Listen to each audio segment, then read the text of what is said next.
Welcome to Palais Mermonia.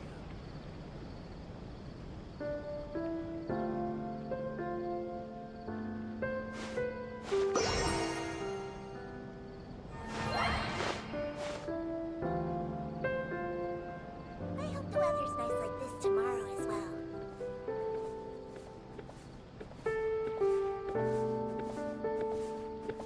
Welcome to Palais Mermonia.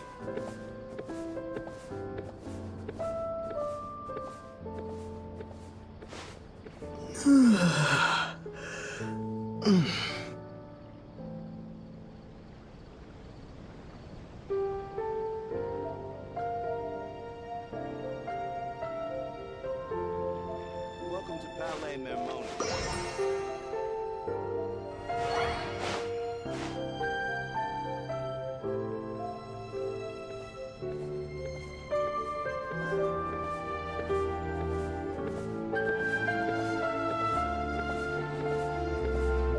I hope the weather's nice like this tomorrow as well.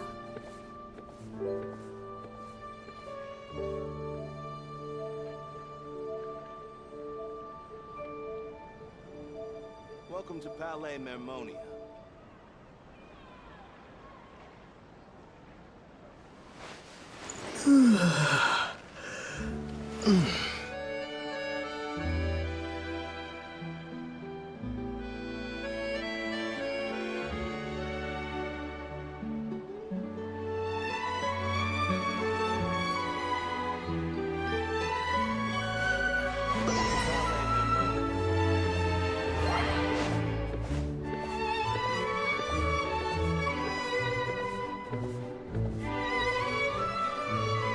I hope the weather's nice like this tomorrow as well.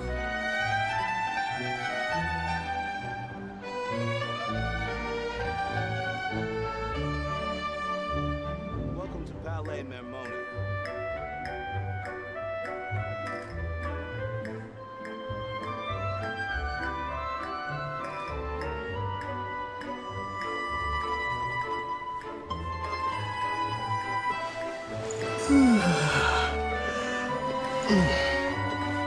I hope the weather's nice like this tomorrow as well.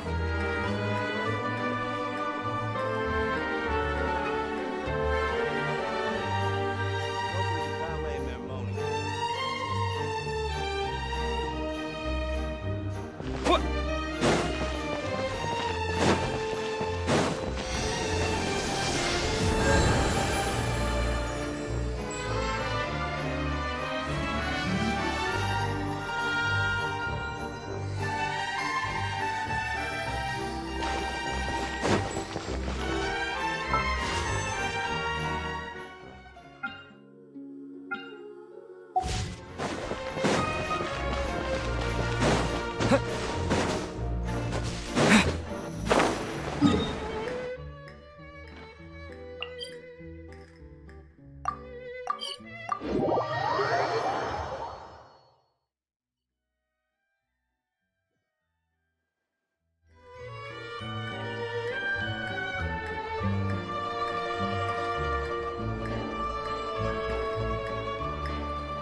Well, if it isn't my dear partners.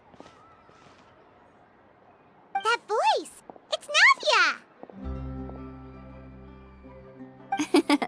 I didn't expect to run into you guys here today. Are you headed somewhere? How about you, Navia? Are you still busy rebuilding Poisson? We've wrapped up most of the rebuilding, but there are still a few things left to take care of. Stocking up on materials, confirming construction timelines, discussing compensation terms with families affected by the disaster. Between all of that, I've been making a lot of trips between the court and Poisson.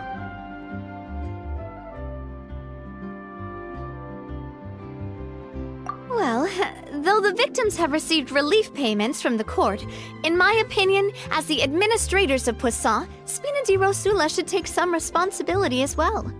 Our financial situation right now isn't the best, so all we've been doing is signing agreements for the damages to be repaid at a later date. Though just pieces of paper now, they demonstrate our commitment. They're necessary to restore the people's faith in us. Oh, spoken like a true president. You're a really responsible leader. That must be taking up most of your time, though, right? Oh, you bet. Between that and all the other errands I have to run at the court, I'm always forgetting one thing or another. So before I came over this time, I took a page from Melusa's book and decided to make a list of everything. This way, it's easy to see which tasks you haven't checked off. And then, since Melus loved using shorthand, I decided to also follow his example and come up with some shorthand of my own. But after running a few errands in the city, I'm kind of struggling to even read my own handwriting anymore. That does sound like you, all right. So what kind of shorthand did you use? Oh, want to take a look? Let Paimon see. Wait. There's nothing here but a bunch of weird symbols. This looks like a piece of kelp wrapped around a stick. And this other one, is it supposed to be a boar in a box? The first one has to do with confirming the final payment amount for the fishermen, while the second one is a reminder to try the new burger that just hit the market.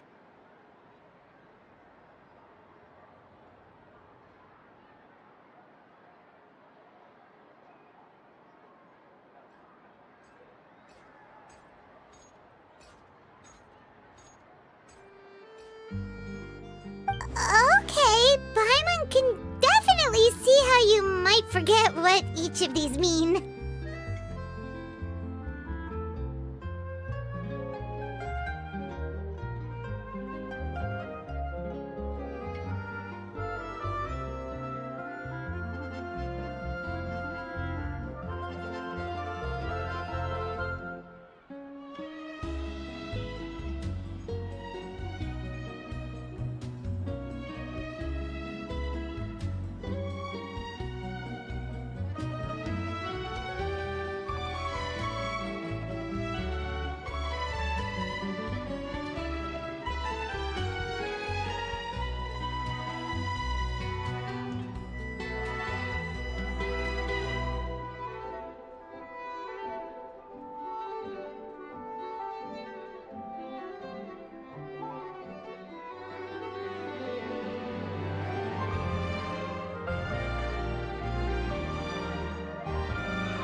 Thank you for your advice.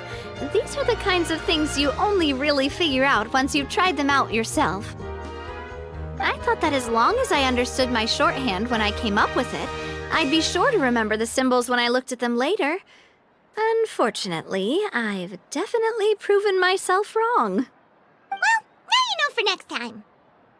Anyway, I should have already taken care of most of the things on the list. There are still a few symbols that I can't decipher, but I don't think they're anything too super important. Worst comes to worst, I'll just make another trip. Ah, so you're going to head back now? Yep, that's the plan. Oh, actually, since we talked about the reconstruction earlier, want to come with me and check out the town for yourself? You said you don't have any plans, right? So we can just catch a boat and head over. It won't take long at all. It's a bit sudden, but Paimon doesn't see why not. What do you think, Traveler? Then let's go. We'll take a boat over. Oh, you mean the Aquabus, right? Like the Clementine line? Oh, sorry. I meant our own boat. The Aquabus doesn't have a station near Poisson, so we'll use one of the Spina's boats. All right, follow me. I'll take you there.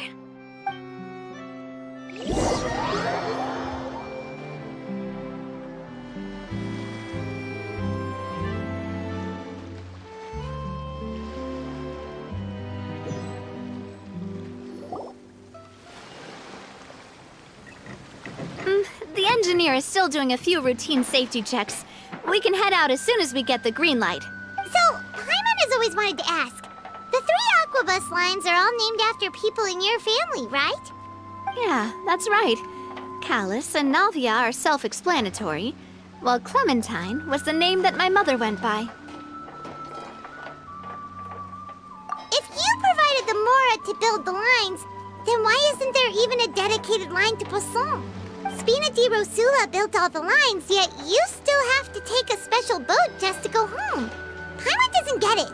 Well, what I heard is that most of our businesses don't actually use Poisson as a hub, so there was no real reason to build a line straight to Poisson. You are right that it is a bit strange, though. If you've already committed to build 3 lines, why not just add a 4th?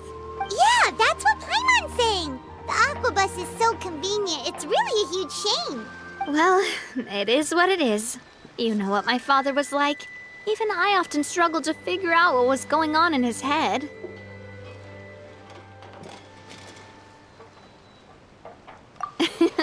But that would only be the case if he cared about what others thought. My father was always really stubborn. Once he made up his mind, good luck getting him to change it. From what I've heard, the rights of all the other members of the Spina only went as far as giving him advice or suggestions, and no farther. That included my mother, too. Huh. Well, that explains why you weren't on the greatest of terms with him. Yeah, because I wouldn't just let him keep getting his way. He was just... not very agreeable. Boss, the boat's ready. We can head out. All right, then let's head out.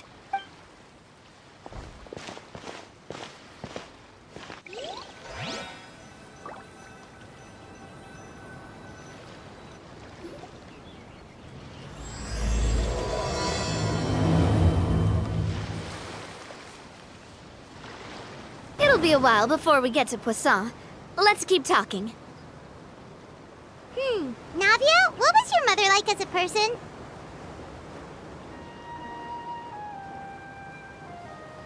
Oh, Paimon's sorry. She totally forgot that you mentioned before that she passed away during childbirth, so you probably don't remember her at all.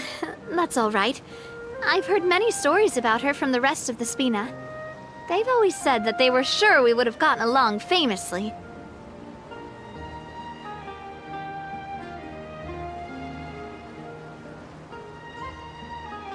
While my papa was stiff like a board, my mother was supposedly super cheerful and funny. Their complementary personalities allowed them to make up for each other's flaws. My father would run the businesses and expand our reach, while my mother would keep the peace and make sure that everyone was happy. Their work made sure that the Spina could grow and thrive. Sounds like they were not just a well-matched couple, but fantastic business partners as well. Yeah, but those are just stories and anecdotes after all. It's hard for me to piece together a more complete or intimate picture of her. But sometimes I'd still look at the Clementine line and wonder, would the Spina and Poisson still be what they are today had my mother survived?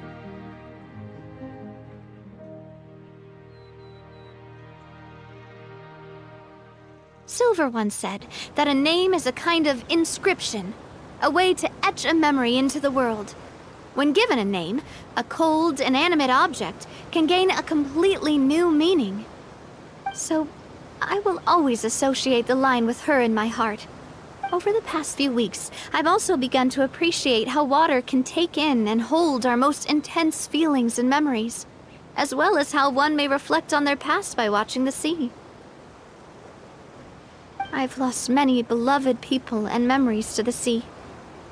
Even though I cannot stop for them and must continue to keep moving, the fact won't change that they existed in my life and gave me the reason and motivation to move forward. Always. But no matter what, we can't change the past. But I tell myself that I need to keep looking towards the future. Everyone, even my parents, have already overcome so many obstacles. Besides, I'm the president of Spina di Rosula. I've got to keep my chin up.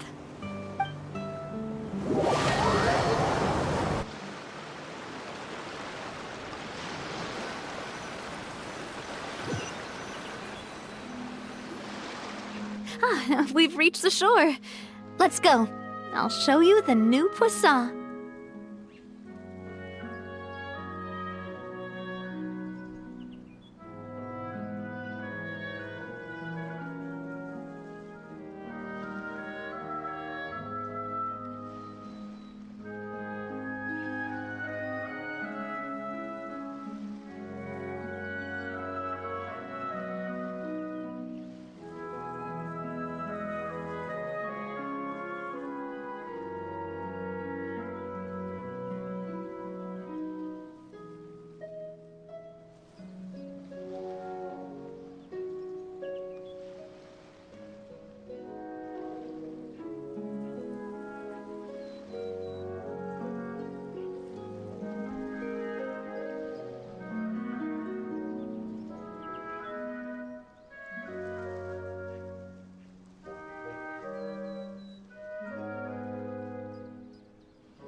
Navia. Do you think she's doing all right?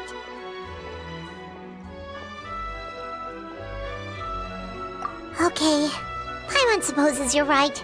She's really been through a lot. It couldn't have been easy shouldering so much by herself.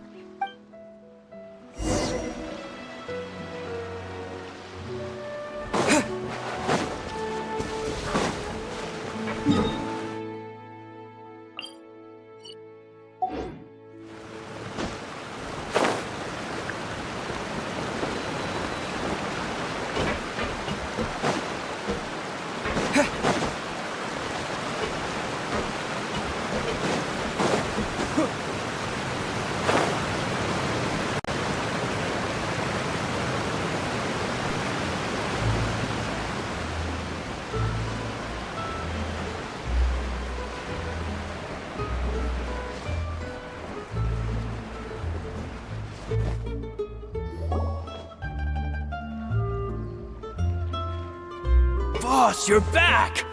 Traveler and Paimon, welcome back to Poisson. Oh, hey! Fancy seeing you again, Florent. Is it your turn to take care of Navia now? Hey, I can totally take care of myself.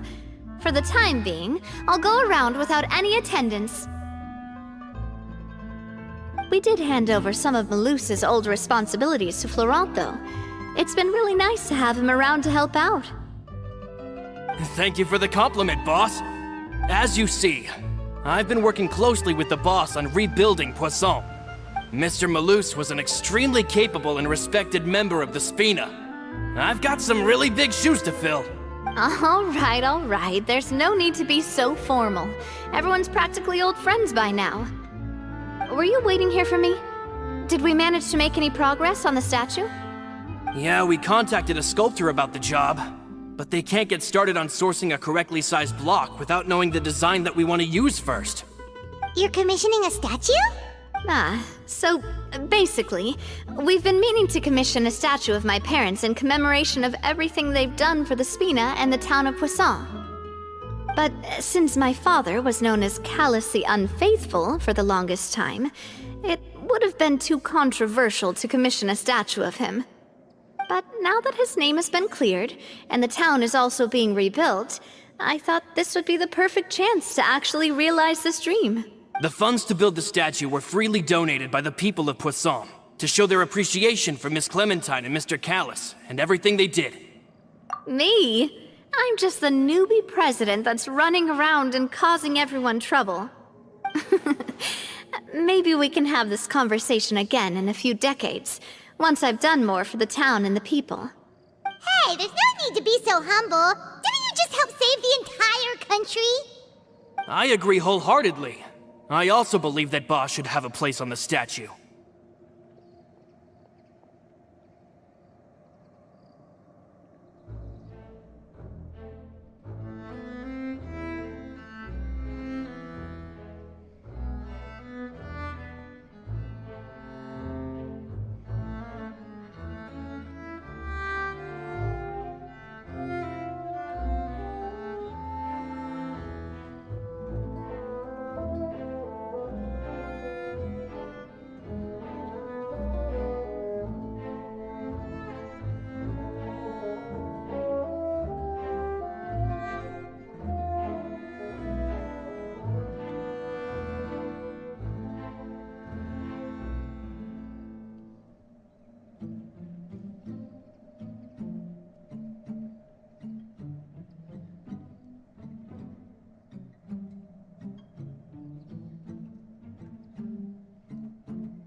Hey, if you keep inflating my ego like this, I might just float off into the sky with my parasol.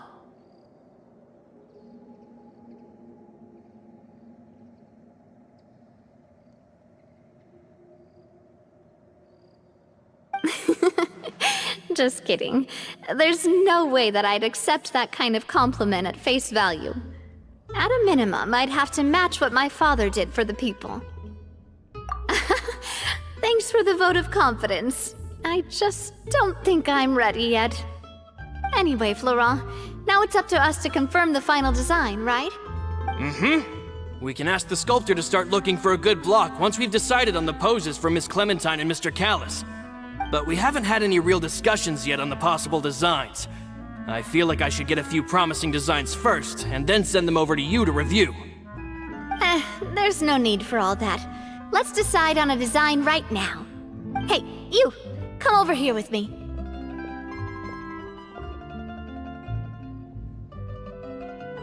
Modeling a few poses, of course. Here, just pretend to be Callis, and I'll be Clementine. Didn't you say on the boat that Callis and Clementine sounded like great partners? Well, then there's no one better to fill this role than my most valuable partner.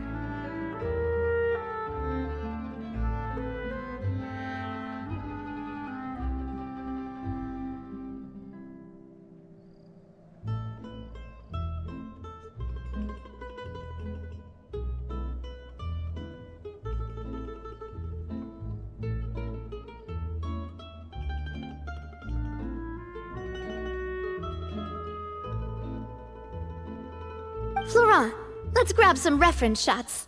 You've got it, boss. I'll go get the camera.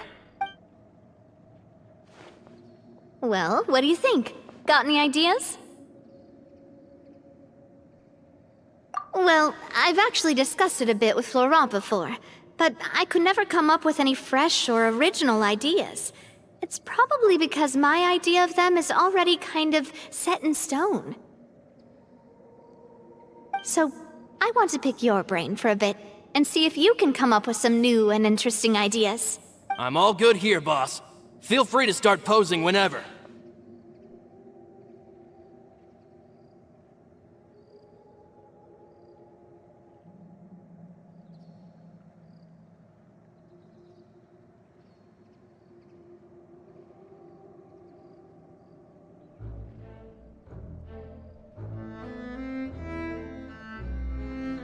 A happy pose? You mean something like we were laughing together at a funny joke?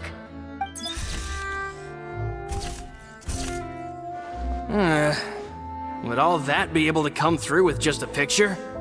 Would we even be able to tell what they are supposed to be laughing about?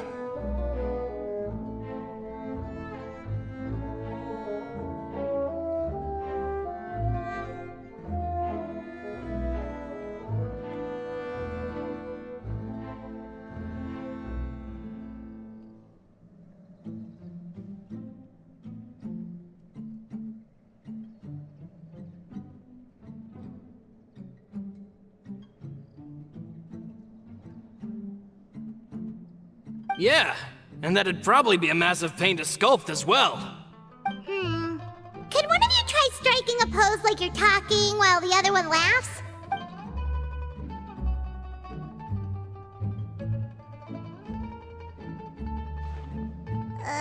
That actually sounds pretty hard to pull off. Forget it, let's try something else.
that, do you mean as if we were standing on a boat and looking out at the sea? Sure, let's give that a try.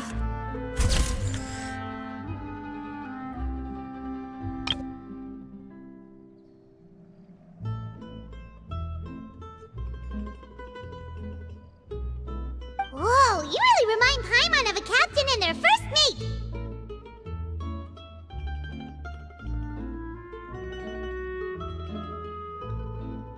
Look over there, my dear Clementine. As you can see, every tree on that island is dripping with mora fruit. But there's something off with the composition. This pose makes Mr. Callus look too tall next to the lady. Oh, I see what you mean. Then let's swap.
Well, Paimon is a fan. A statue like this would look fantastic on a boat. Wait, but we can't do that. Very few people would see the statue if we were to put it on a boat. This statue is meant to be placed in the town. But then, since we're putting it in the town, the whole point of the pose would be lost. Oh, okay. We'll try to think of something else. Imposing, huh? Oh, I've got it. Let's try this.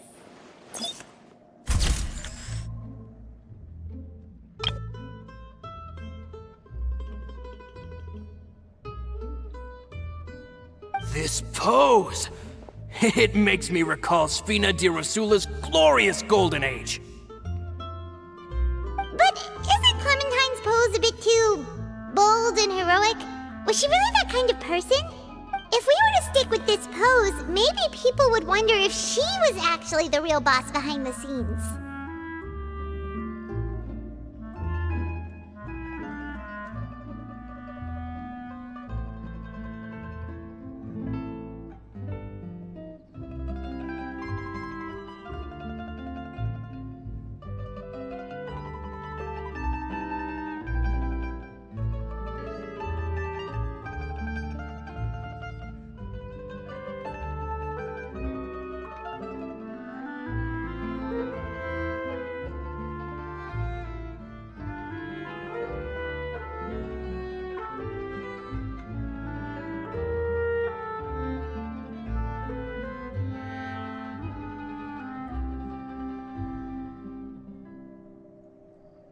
Well, tabloids did indeed speculate as much back in the day, but the Spina pulled a few strings and made both the report and the journalist disappear.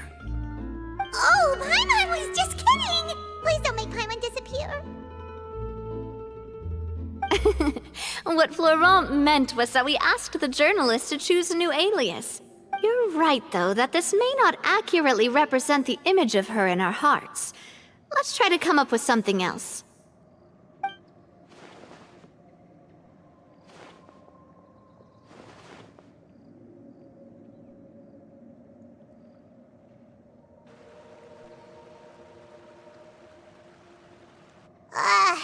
We tried a bunch of different ideas, but none of them felt right. Paimon's all out of brain juice now, too.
Oh, don't worry. We still got a lot of reference shots out of the session, and each of them can be considered to be a souvenir in their own right. Let's just keep the ideas we tried as backups. Man, if I knew I was going to do a photo shoot with the Traveler, I would have prepared a lot of outfits and props ahead of time. Oh, outfits! Oh, that's the errand I forgot back in the city. Do either of you still remember that girl? The girl I went to see with you two. Her name is Adele. Oh, Paimon remembers her. She was the one that we met while investigating Mr. Callus's case, right? Yes, that's exactly who I'm talking about. So, after the case, she was finally willing to talk to me, and she told me that she wanted to join the Spina too. I said that it's fine, but young children are not allowed to join the Spina.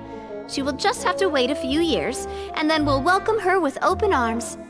Since she's still a child, though, she thought I was just trying to let her down gently. But how could I get her to believe that I meant what I said? In the end, I came up with an idea.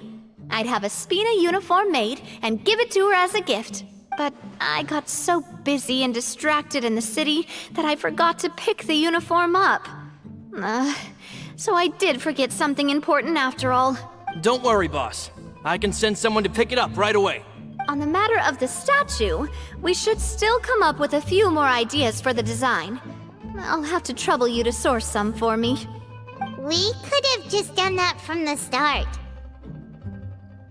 Yeah, you're right. They'll have some value as souvenirs at least.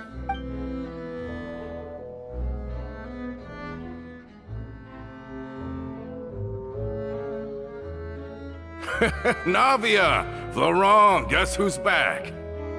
Huh? But aren't you supposed to... Oh, well, if it isn't Coulter. Back already from the Fortress of Meripede? That's right. I finally finished serving my time. Gotta say, turns out I was a lot tougher than I thought.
After I got out, I immediately made a beeline back to Poisson. You could say that familiar briny smell became a primal call, urging me to forget everything else and just come back home. You wouldn't believe how much I've missed Melissa's grilled fish. I dreamed about it every time I had to get a welfare meal down there underneath the sea. It's good to have you back, Coulter. You look as well as ever. And this guy is? Let me introduce you. This is Coulter, another of Spina di Rosula's members. He was found guilty and sentenced to the Fortress of Meripede some time ago. But, looking at it now, it was probably another one of Marcel's plots while he worked at the Confrérie of Cabrières. Wait, Mr. Marcel? What do you mean? He was involved in some sort of plot? Have you not heard anything at all about the water from the primordial sea case? Well, I know that Fontaine got flooded, but then the water levels miraculously receded. I thought that was all there was to it and didn't care to ask for any more details. Do you mean Mr. Marcel was somehow involved with all that? Oh, looks like we'll have to explain everything from the top. That case, a lot of things have happened in Poisson since then. First things first, let me introduce you to these two. They're my most trusted partners, and they've been with me through thick and thin. Now you could call them Spina di Rosula's VIP helpers. Oh, nice to meet you. I don't recall Navia ever generously complimenting anyone like that before. So you must be pretty amazing to get that from her. Yeah, we are indeed pretty amazing. But we've been cool since before we even met her.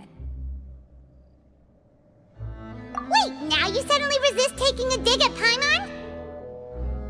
Nice. Spina di Rosula always seems to attract great people. Oh, that reminds me. Where are Malus and Silver? Aren't they always by your side? About that. Coulter, a lot of things happened while you were gone. As you can see, even Poisson isn't quite the same as how it was before you left. They lost their lives, keeping me safe during the flood. What did you say? This isn't some kind of morbid welcome home prank, right? You're just scaring me on purpose because I don't know anything about what's happened. I'm sorry, but it's the truth. They weren't the only people we lost either. Many others, including Melissa, also lost their lives in the disaster.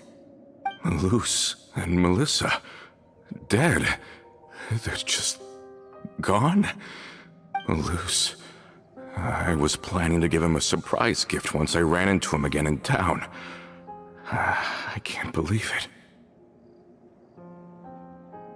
Hey, keep it together.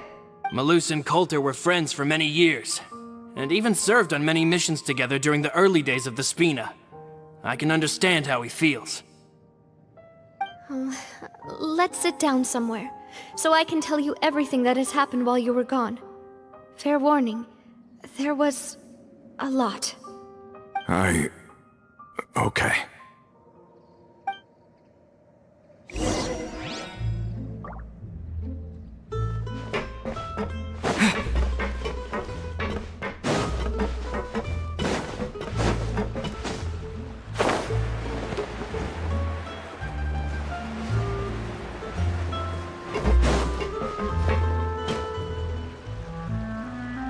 I need to find something to do with myself.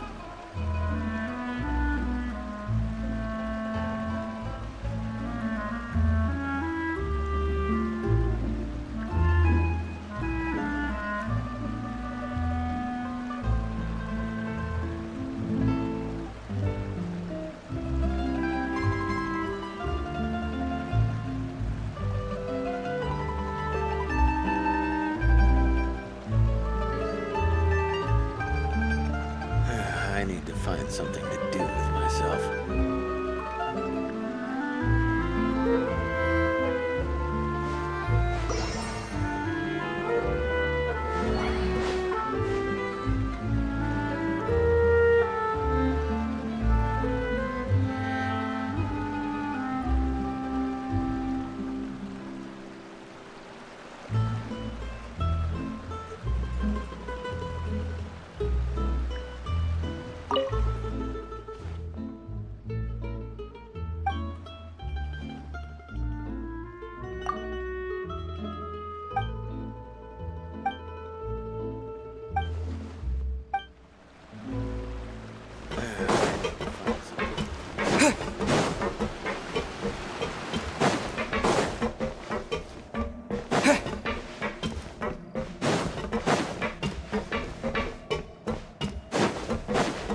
All of this, it's unbelievable. I can't believe that those stories were real. It all really happened. Has the world gone mad?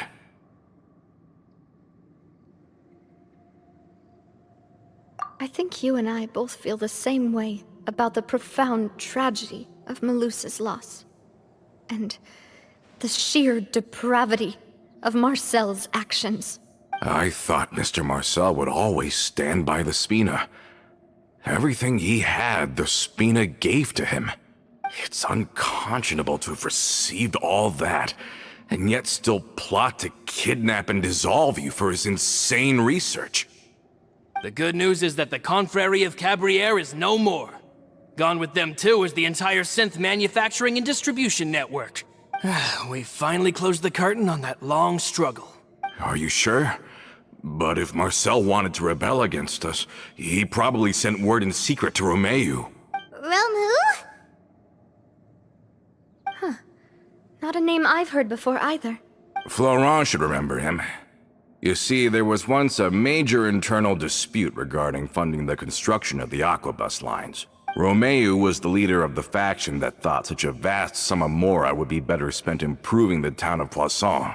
But Mr. Callis believed that an opportunity to collaborate with the Court of Fontaine and the Fontaine Research Institute was hard to come by, and would allow us to build many valuable relationships.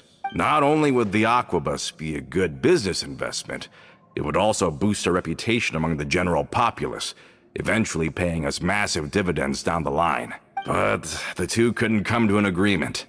Romeu ended up taking a lot of people with him when he left Spino di Rosula altogether, and the split was on extremely bad terms.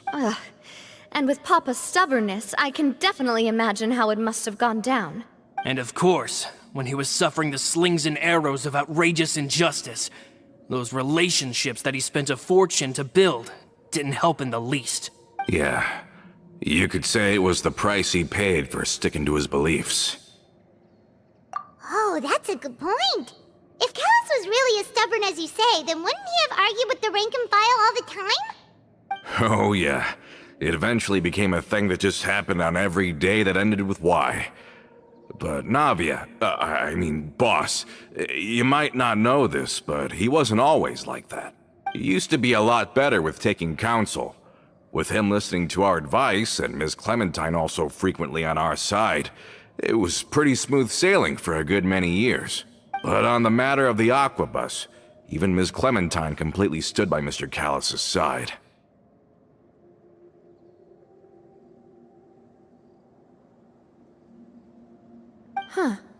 I never knew. But from my perspective, Romeu's position had a lot going for it. Couldn't they have sat down and talked it out? I think the Aquabus was just the straw that broke the camel's back. On that topic, they eventually came to a rather radical conclusion. They believed that Miss Clementine lost her ability to serve as an impartial mediator when she became pregnant with Callus's child.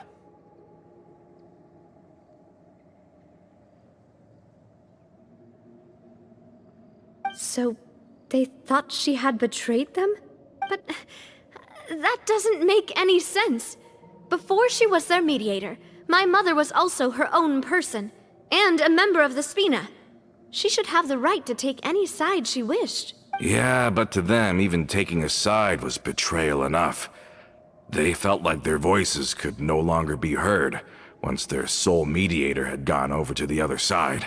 Of course, Ms. Clementine then passed away, and Mr. Callus began to regard the completion of the Aquabus project as her final wish. With that, the last hope of reconciliation was gone. So that's what happened. From that point on, Romeu and his people cut ties with the Spina, and never gave us any kind of professional or personal courtesy ever again. Perhaps they've regarded us as enemies ever since they left. But even so, there is still no proof that they ever acted in concert with Marcel. I've also heard that they aren't in a good financial position, so they've been lying low for a while. But as long as they exist, they'll continue to be a threat. I think Coulter's got a point. Both Marcel and Romeo had my father in their sights for a very long time. Even though Marcel's faction has been dissolved, we still don't know anything about Romeo's whereabouts. If they're still trying to get revenge on us, with how distracted and vulnerable we are, now would be the best time. Good thinking, boss. We should keep an eye on them at all times. I'll let my men know right away. Thank you for that, Florent. And Coulter, thank you for telling me about this as well. Don't worry, it's nothing. Do you have a moment right now? How about we go out for a walk? I've heard so many incredulous things today. I'm finding it a bit hard to calm down even now. I mean, to think that I'll just never see them again. In that case, why don't we go back to the court? I can pick up Adele's uniform while we're there as well. It'll save Laurent's guys a trip. Want to come with me again, you two? You don't mind, do you, Coulter? Of course. That's fine by me. Then let's go! Paimon feels like a lot's hinging on this visit. We really are the best of partners. Come on, let's go.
time?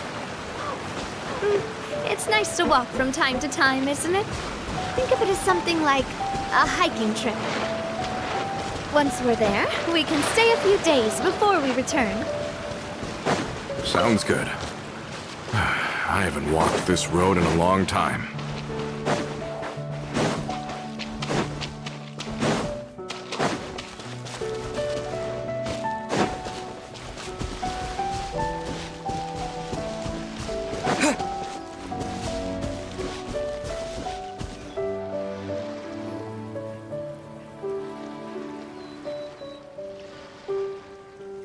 Well, we've walked far enough for now. Let's take a break. Since we're out for a walk, we shouldn't stress too much about the destination. I've grown old, so I'm not as fit as before. It's a good thing that at least my work down in the fortress was quite the workout. Well, Paimon thinks you're doing great. We didn't have to slow down for you at all. Back in the days before the aquabus lines were built, we often had to hike north with our goods, then catch a boat to the court. Malus and I must have traveled this way hundreds of times. When we were tired, we would lay down for a while on the grass, and when we were hungry, we'd catch a fish or two. The spina was still on the rise back then.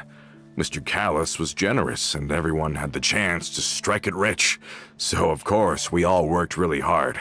And now, in the blink of an eye, the aquabus lines have been built, and this road has fallen into disuse. Oh, I know. I was just being a little nostalgic. Then let's stay here a bit longer. Anyone want snacks? Oh, is this another chance to try some of Navia's macarons? Paimon's been dreaming of them. Yep, I figured you wouldn't say no to a few more. Oh, wait. Let me check if I have all the ingredients. Malus and Silver used to take care of tasks like this. Okay, the stove's looking good. And as for the ingredients, seems like we're all out of flour and sugar. The two most important ingredients of all. Oh, would you? Oh, but it would be too much to ask you to go on a trip just for those. We should contribute to making the macaron too. Don't worry, we cook out in the wild all the time, so he should have some stuff on hand. Oh, that's great. Then I'll leave the ingredient gathering to you. As long as we have some sweet flours and wheat, I can start the baking. Then I'll go look for some boxes nearby for a makeshift table and chairs. Great. Then I'll prep the stove. Let's get to work, everyone.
Ah, how did it go?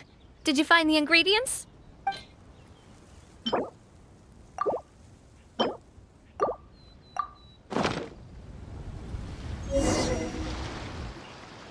You've all done your part. Just leave the rest to me. Whoa, these macarons look and taste magnificent! Your cooking is as good as ever, Navia. Boss's baking skills have always been famous. Everyone in the Spina knows how exceptionally talented she is. Oh, it's just a hobby. There's no need to praise me for it like that. Have you two seriously never considered joining us? You're so close to the boss, and she obviously trusts you with all her heart, so...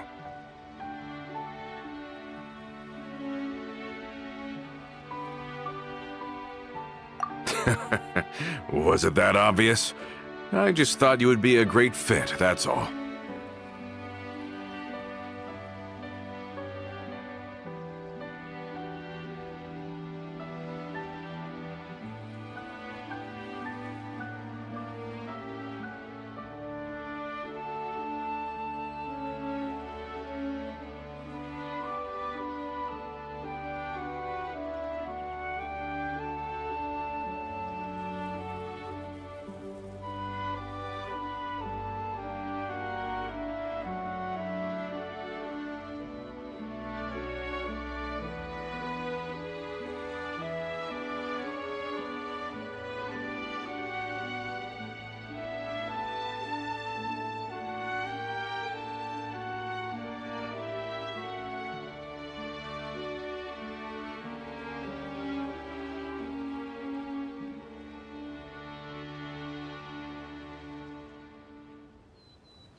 You just happened to walk in on our little reunion. It's actually been quite a while since we last spent time together. Adventurers never stay in one place for long. The name of Spina di Rosula would just tie them down. Besides, after everything we've been through together, I'm sure our hearts would remain intertwined even if we found ourselves on opposite sides of the world. Even if Paimon was far beyond the horizon, she'd still remember the delicious taste of Navia's macaron.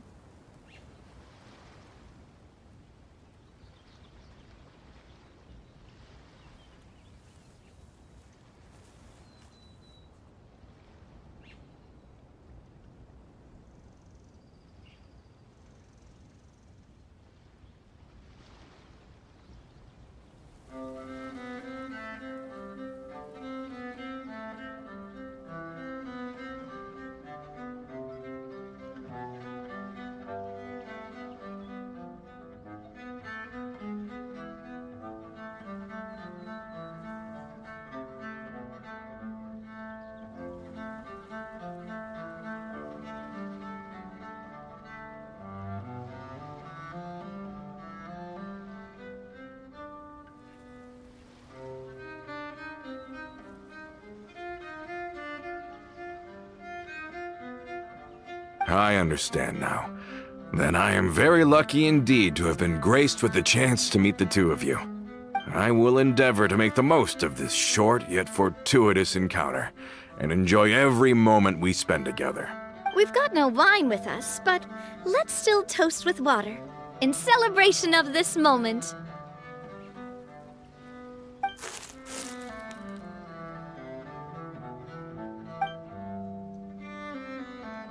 Cheers! Hey, what are you doing? Quick, join in on the toast! May your travels go smoothly, may the Spina continue to grow, and may our friendship last until the end of time. All set? Let's move out then. I asked some old acquaintances in town to make Adele's uniform, so we should be able to pick it up right away.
Hey there, Ludovine. How's business lately? The Demoiselle of Spina de Rosula. I must say, your generous patronage is the one thing keeping me from going bankrupt. Nonsense. We all know what a talented businesswoman you are. No, and don't forget, she's the boss now. My mistake, my mistake. I just got so used to calling her Demoiselle. Are you here for the uniform? Yep. I forgot to drop by earlier when I was running errands around here. I didn't expect Demoiselle to come and pick it up in person. It's just a uniform after all. Any of your folks could have come instead. Navia's always liked to take even small things seriously. Hey, that's not the only reason I'm here. We mostly just needed a walk to clear our heads. There are few things more uplifting than taking the first step on a new journey.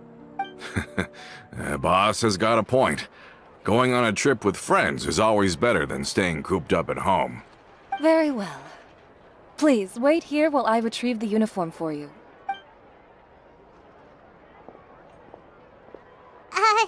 Can someone remind Paimon again why Adele wants to join the Spina? She hasn't given me any concrete reasons. All she says is that she really looks up to me. After we cleared her father's name, she became a lot more cheerful and outgoing. It's probably because she now knows for sure that her father was never a bad person. She said she used to be terrified of Papa. So, as a result, she found all the rest of the Spina super scary as well. But the Spina is very different now. She mustered up the courage to talk to me, and felt like I could really understand her. Yeah, you could say that. By uncovering the truth about the case, I was able to give her closure at the same time. She said that she wanted to become someone like me. Someone who could lend a hand to others, instead of standing still and waiting for others to help her. From the sound of it, she'll be a wonderful addition to the Spina. I think so too. But for now, let's focus on giving her a great atmosphere to grow and thrive. She can commit to us once she's older, and can really make that decision for herself. Is something up, Traveler?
Huh?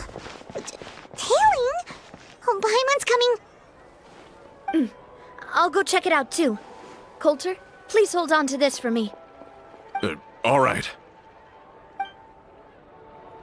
Paimon saw them too. They headed up.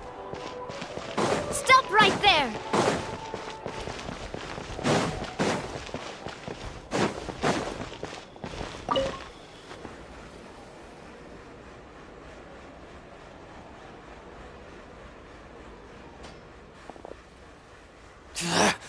We knew you were going to be difficult! Seems like if we want them to talk, we're gonna need to teach them a lesson first. Brothers, there's no need to skulk in the dark anymore. Let's take them out!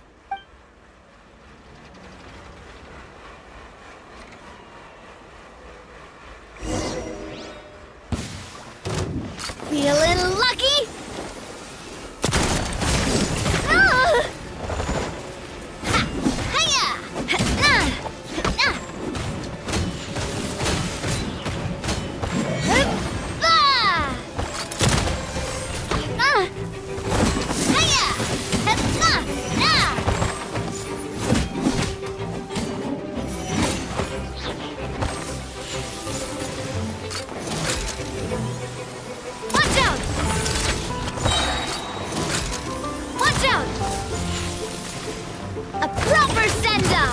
from the Spina with love.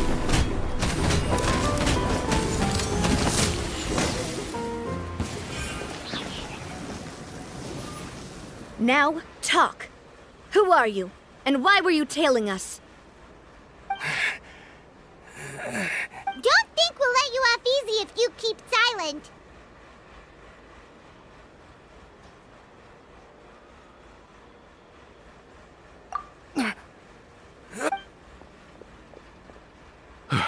How did it go, boss? Are any of you hurt? If you thought they stood any chance against us, you were sorely mistaken. Anyway, stop playing tough and start talking. There won't be any room for negotiation once the Maison Gardiennage gets involved. We're looking to get vengeance on Spina di Rosula. We were discovered, and can't beat you in a fight. We admit it. We lost. Get revenge? Wait, you're not Romeu's followers, are you? You actually know that name? But if you do, then surely you should understand why we hate you so much! Indeed. You haven't got the faintest hope of winning right now. We were out drinking when we saw Navia. We got so angry we decided to follow you guys and look for an opportunity to really mess up your day. Too bad you guys messed up ours first. Huh? You're pretty sharp, but so what? We didn't do anything.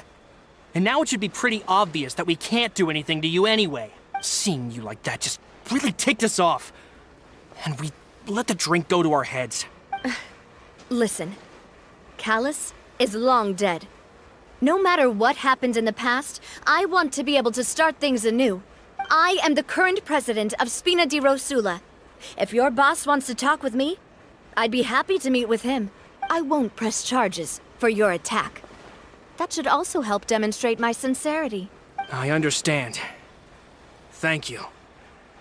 I'll let our boss know. But if you so much as think about pulling something like this again, I won't be so lenient next time. Understood? All right. We get it. Come on, let's go. Are you sure it's okay to just let them go like that, Navia? I don't want to inherit my father's grudges, too. Moreover, when it comes to the Aquabus, I don't think what my father did was entirely correct either. If the other side is willing to talk, I'm happy to open the door for a reconciliation. Opportunities for new beginnings are all around us. I support Boss's decision as well. The concept of an eye for an eye is a primitive practice that has no place in today's Spina di Rosula. Yes. Plus, we already know that they're strapped for cash. If their financial situation is that dire, they don't have what it takes to challenge us. So this may be the best time to talk. I still think we should keep an eye out for Romeu's folks, though. If he decides to ignore the warning I gave his men, then we could still have a fight on our hands. Yeah, those guys definitely didn't look like big fans of yours. I'd rather things not go that far, since, though we haven't talked to each other for years, once upon a time we were all a part of the Spina di Rosula family. Yep, that's how I feel as well. Anyway, now that we've sent them packing, we don't have to worry about those guys anymore. It's getting late already. So why don't we stay the night in the Fleuve Cendre? We can head back to Poisson tomorrow. I'll also ask someone to write Florent a letter and inform him of everything that happened here today, so he can increase security around Poisson and be on guard against any suspicious individuals. Do we have to stay in the Fleuve Cendre again? Even the pillows there smell like seaweed. Sorry, that's just what happens when you live near water and don't get much sunlight. Poisson's pretty much the same though, so I've long since gotten used to it. We can still go out in the evening for some grilled fish and drinks though. Bet you there'll be people singing sea shanties too. How does that sound? Huh. That does sound pretty cool. Okay, Paimon's on board now. Let's go. Paimon wants to sing too.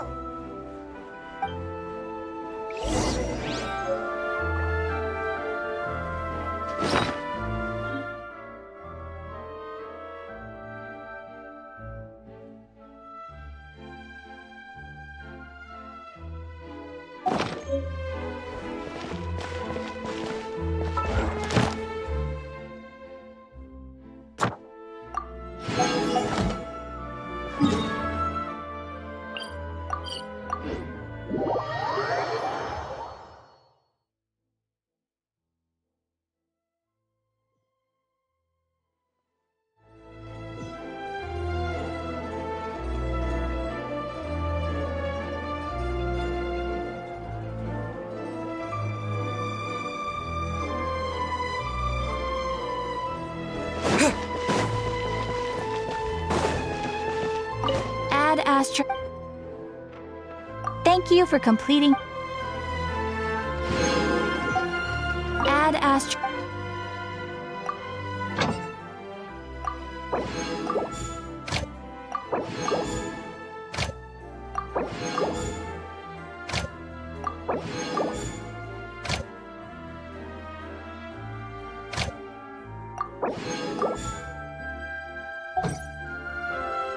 There'll be an extra few.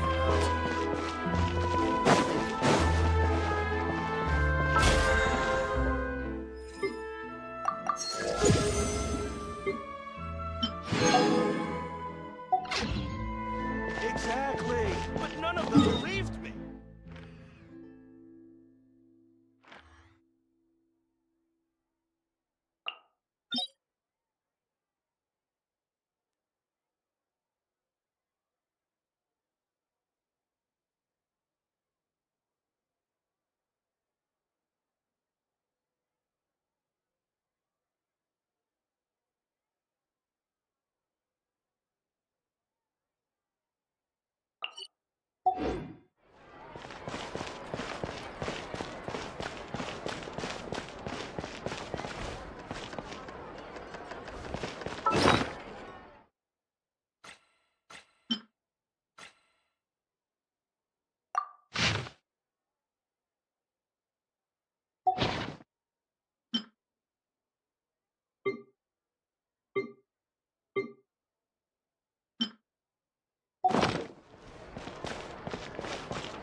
Power.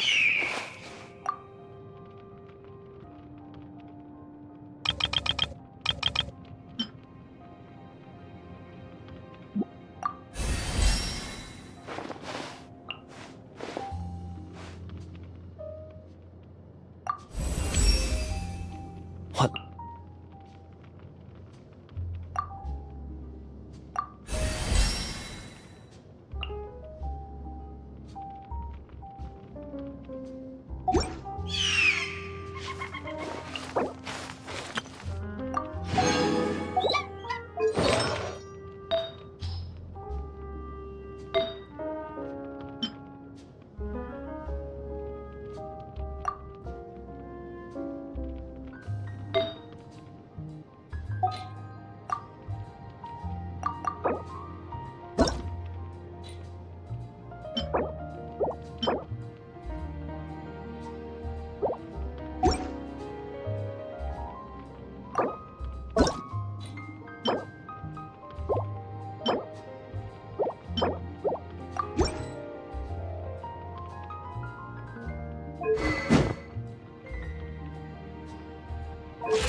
coming back here, it really does feel like this place is starting to grow on Paimon.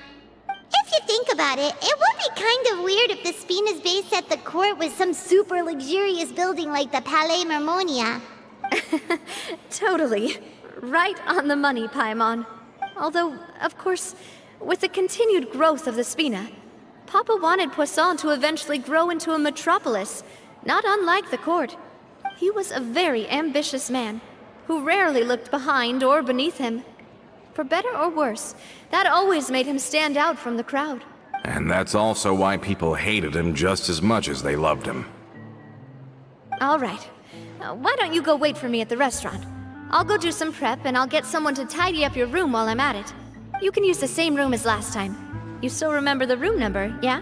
Yep. Kinda hard to forget when there are only so many rooms here after all. Oh, did I just hear someone taking a dig at Fleuve Cendre? I'll tell my guys to stuff your pillows full of actual seaweed right now. Oh, Paimon, sorry! Please have mercy, Navia. If you do that, then Paimon really won't be able to sleep at all. I was just kidding. Be on your way now.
Hello?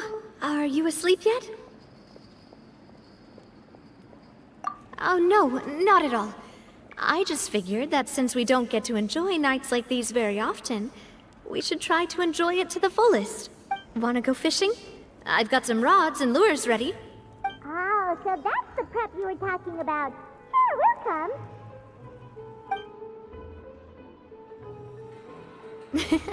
Hopefully I didn't wake you or anything.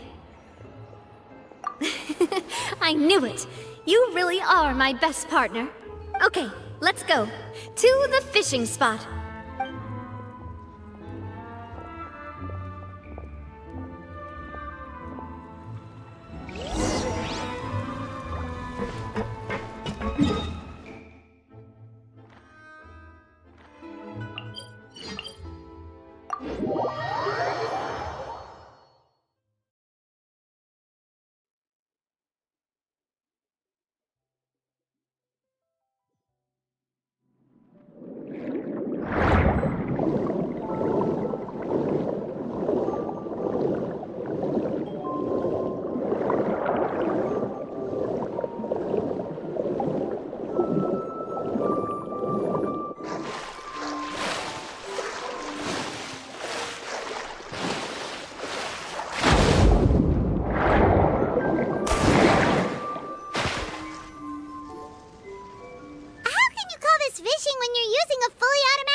What's the problem?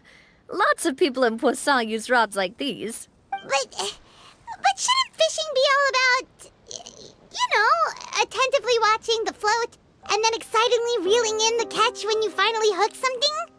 Well, that's one way to enjoy fishing. What do you think, Traveler?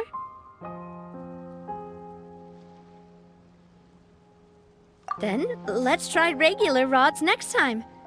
We can have a real fishing competition. Honestly, Paimon's mainly shocked at how much energy you still have at this hour. Usually by this time of night, it's a struggle for Paimon to even keep her eyes open.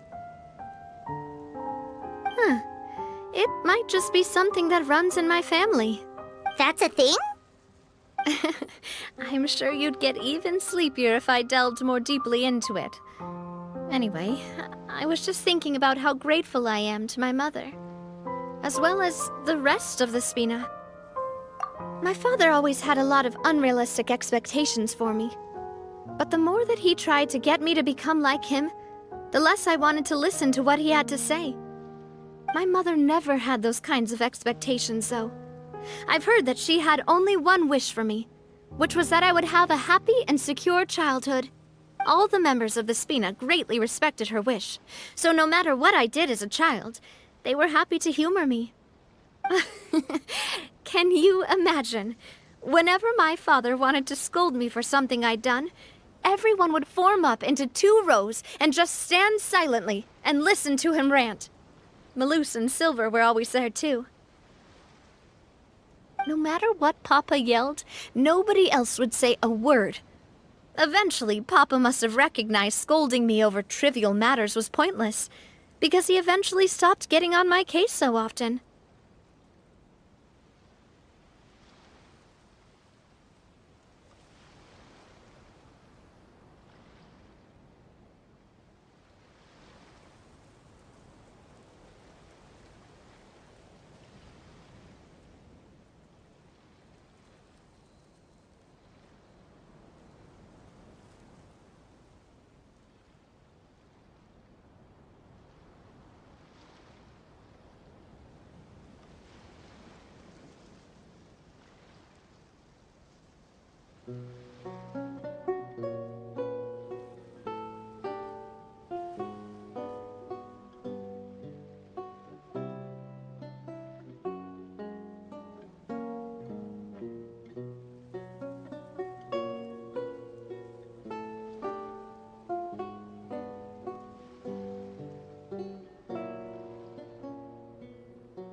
Paimon would have never guessed.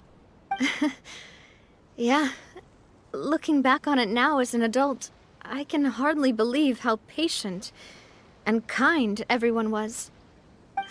When I was young, I often thought that I could do whatever I wanted, because there'd always be someone there to clean up after me. But once, I saw Malus come back wounded. He wouldn't tell me how he'd been injured, but I could tell it had something to do with me. I learned then that there's always a cost to making a mistake.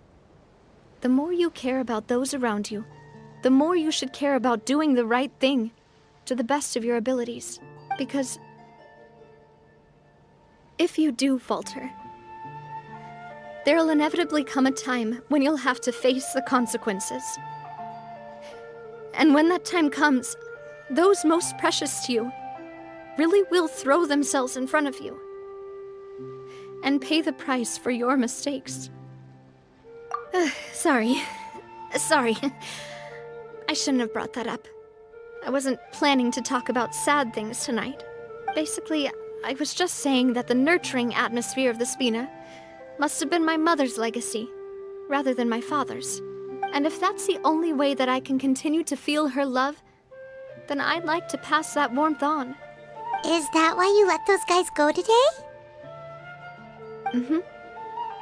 Although, maybe there's a part of not wanting to repeat the mistakes of the past. I want to be reasonable, at least. Hey, look! I think you've got something on the line! But why isn't the rod automatically reeling it in? Oh, there must be something wrong with how I installed the mechanism. It was my first time putting one of those rods together. We can't let it get away. Come on, you two. Let's catch it. You want Paimon to help too?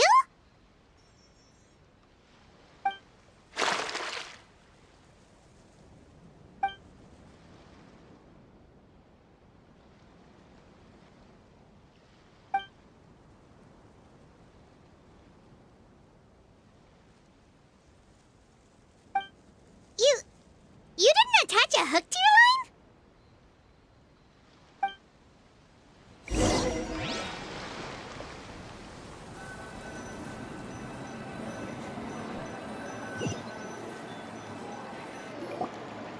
Stop wasting time! The boss ain't gonna wait all day!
We'll go ahead with the operation tomorrow. Do with that information as you wish.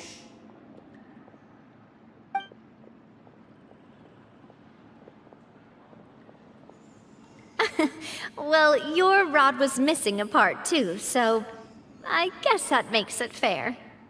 Well, If we're just talking about the number of missing parts, sure. Oh, never mind. Paimon really can't keep her eyes open anymore. All right, go to bed. I had a great time today. See you tomorrow.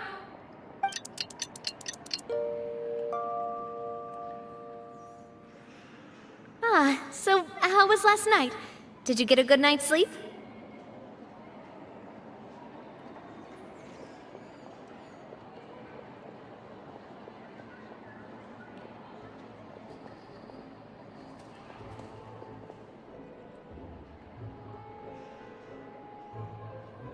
Paimon dreamt that she danced with the sea stars, so you could say it was stellar. Get it?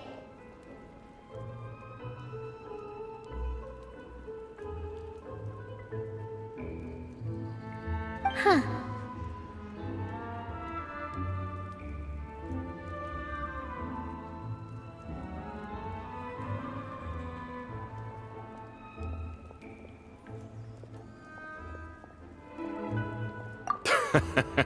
I didn't know you had such a great sense of humor.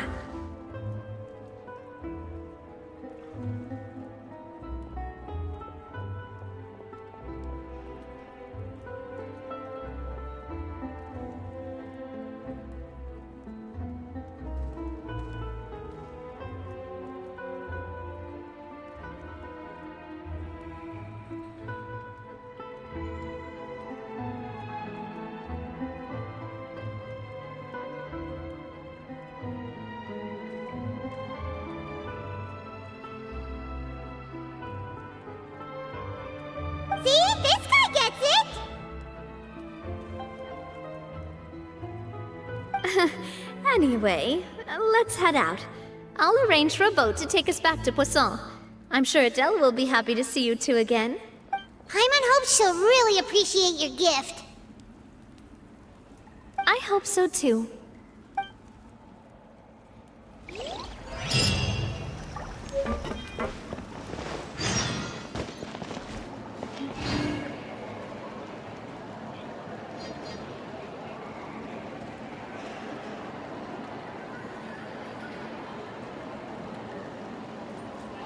If you want to outrun the law, you need to know how it works. If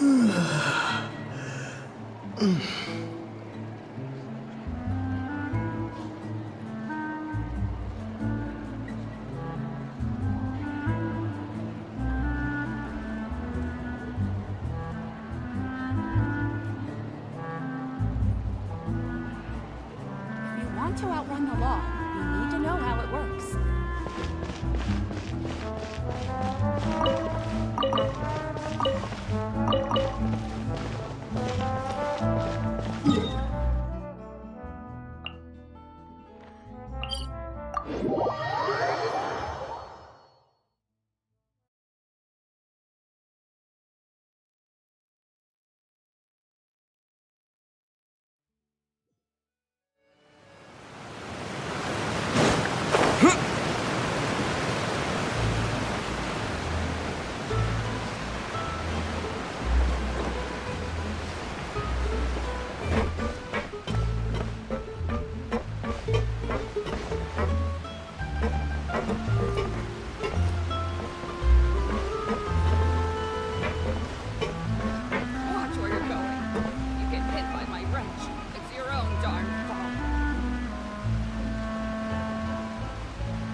Adele, we're back! We brought you a gift from the court, too. Whoa! Thank you so much, boss! Don't call her boss, okay, Adele? Just Miss Navia would be fine. Oh, it's all right. I don't mind.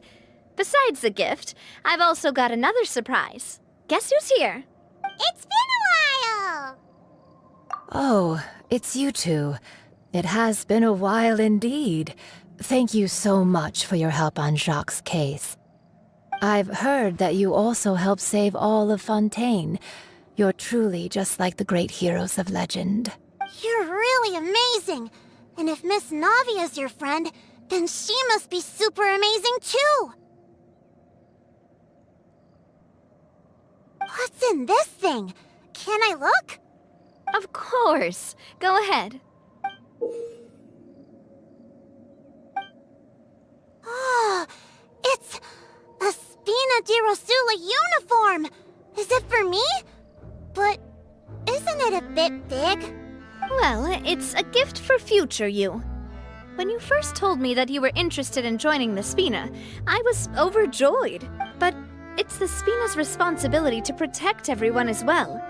Being a member means becoming involved in all kinds of dangerous situations.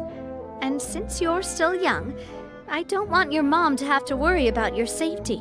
So I turned you down then by telling you that you'll have to wait until you're older. But this uniform is a promise that you can join us once you're old enough to wear it.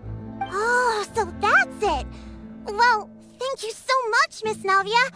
I'll work hard and grow up as fast as I can! But you can't really grow up faster by working hard. You've got to be patient. Everyone, I'm really grateful that you remembered my daughter's wish and took it seriously. Thanks to the protection of the Spina, even though her father's no longer with us, we've still felt plenty of warmth and security. Oh, it's the least we could do. As long as you live in Poisson, even if you're not an official member, you're still part of the family. Boss! Huh? Is something up, Florent? I've got something urgent to report. Romeo and his folks have gathered outside Poisson and even shipped in a huge pile of explosives! What? Explosives? What do they want? It seems like they've been planning this for some time. We started investigating as soon as we received your letter yesterday. But Romeo and his folks must have gotten wind as well, because they abandoned their former posts before we could even check on them. We investigated their tracks and found out that they're after Poisson. Could they have smartened up since we caught them red-handed at the court? Seems like they've got no interest in sitting down and talking at all. We should have gone straight to the Maison Gardiennage. Sorry, I underestimated the situation. Well, too late now, I suppose. Florent, where are they keeping their explosives? On the hill to the east of Poisson, near the Clementine line. They want to blow up the Clementine line? Certainly sounds like it. Romeo and his followers hate the Spina and everything to do with Callus. And the Aquabus was the source of their contention. If they manage to blow up the Aquabus line, all that rubble will come crashing down the hill and straight into Poisson. Are they insane? There's tons of innocent people in Poisson! Yeah. If they've been planning this for ages, they're definitely not going to let this opportunity slip by. We have to issue an evacuation order to the townspeople and get them as far away from the entrance as possible. That should save them from the worst of it.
Let's get everyone onto our ship.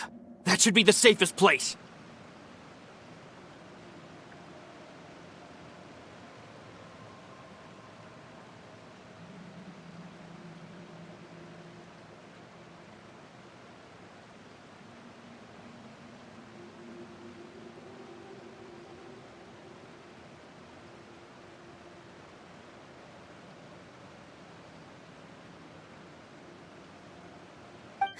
My dear partner, can I leave the Clementine line to you? If the explosives do go off, not only would the people of Poisson be in danger, any aquabuses using the line would plummet to the ground. Let's stop their insanity first, then settle the score with them. Leave it to us, Navia. Please stay safe, too.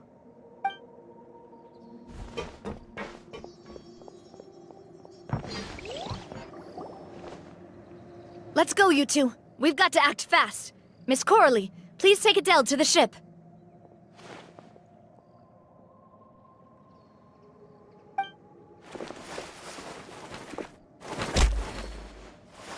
Watch out, boss!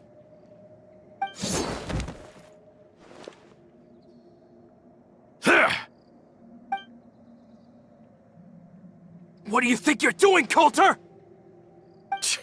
I thought all the annoying little hindrances had left, but I still couldn't get rid of you. You mean this was all a trick? So that you'd be left alone with me? Coulter, are you with Romeo too? Oh. I get it now. You knew about their plans all along. You only told us they were doing badly so that we'd drop our guard. Not quite. Though I share their positions on some issues, I've never cared for his more radical ideas. And that's because, out of the entire Spina di Rosula, I only hate you. Only you, Navia. You better stick close to me. Romeo promised me that he would leave Poisson alone if I could just take you out.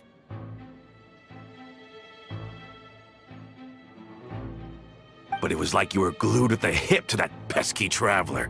You never gave me a chance to make my move.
Romeo has lost his patience. I didn't have to be here today, you know.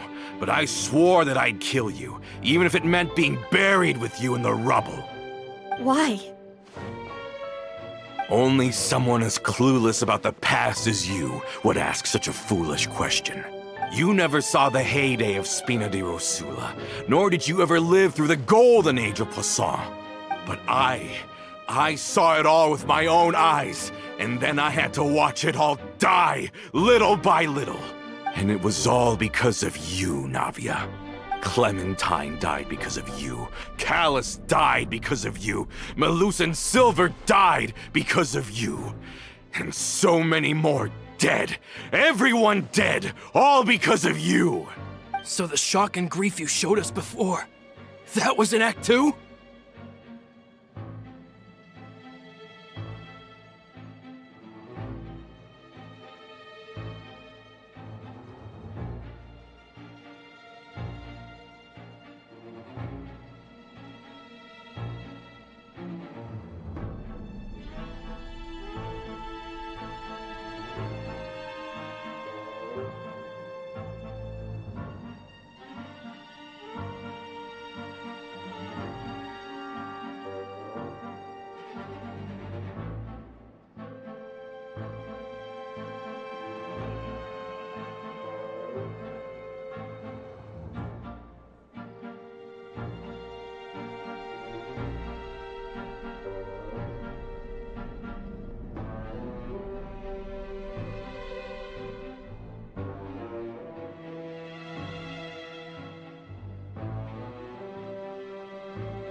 Now you're catching on. I heard Malus was dead the moment I got out. Did you know? Down there in that blasted fortress, I spent a long time thinking about what happened and resolving to apologize to Malus as soon as I got out. Back then, because of that aqua bus, we had a huge fallout. I was convinced that all he cared about was loyalty, and that he had completely lost his capacity for critical thinking. The years passed by in a blur after that. I thought I had finally begun to understand him, and that he could help me relive the good old days again. But then he died, and it was because of you again, Navia. It's always because of you. I once loved the Spina and Poisson more than anyone else. But what is left now of either besides death and ruin? You've single-handedly destroyed everything that was beautiful. Everything I've ever loved. Don't listen to him, boss! He's just spouting nonsense! Have you ever considered that maybe the people around you don't actually care about you at all? Have you ever considered that maybe you only get respect because you're Callus and Clementine's child? That you've never done anything worthy? That you're just a big nothing? Have you ever considered that maybe people don't stay in Poisson because of you, but only because they have such beautiful memories of the past before you came? Because if you do falter, there'll inevitably come a time when you'll have to face the consequences. And when that time comes, those most precious to you really will throw themselves in front of you and pay the price for your mistakes. Yeah, looking back on it now as an adult, I can hardly believe how patient and kind everyone was. But is that really why they support me? Is their kindness real? Shut your mouth! I, for one, really like Miss Navia, and my mom loves her too!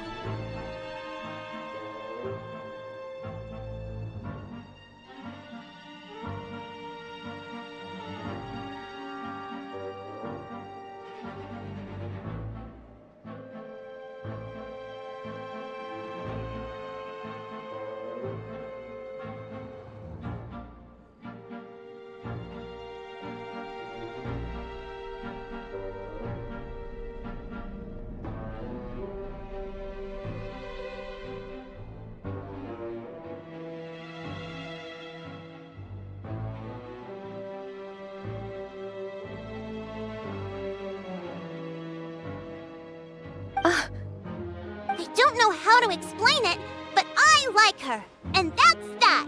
I'm sure Mr. Malus would be extremely disappointed in you right now. You've somehow managed to pin the blame for every mistake and tragedy in our history on the boss herself. Get out of the way, Florent. I don't want to hurt you. You're gonna have to. Boss, there's no time for this. Stop hesitating and get out of here before you get buried. Maybe you think you're being the realist by painting the history of the Spina and Poisson like this. But the love that I felt from everyone was just as real. I felt it. They've helped me get to where I am. And even now, I will continue to believe in that love. So let me show you just how much I love the Spina di Rosula.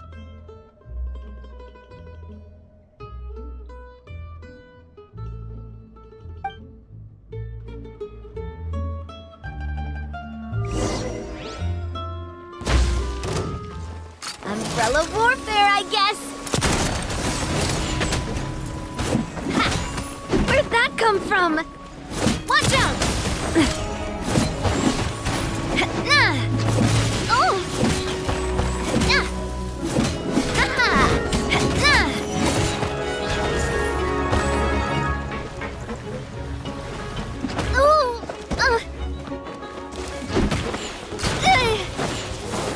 Feeling lucky? Watch out!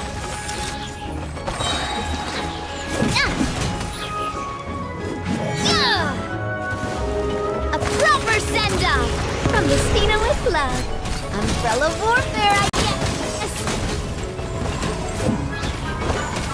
Cha!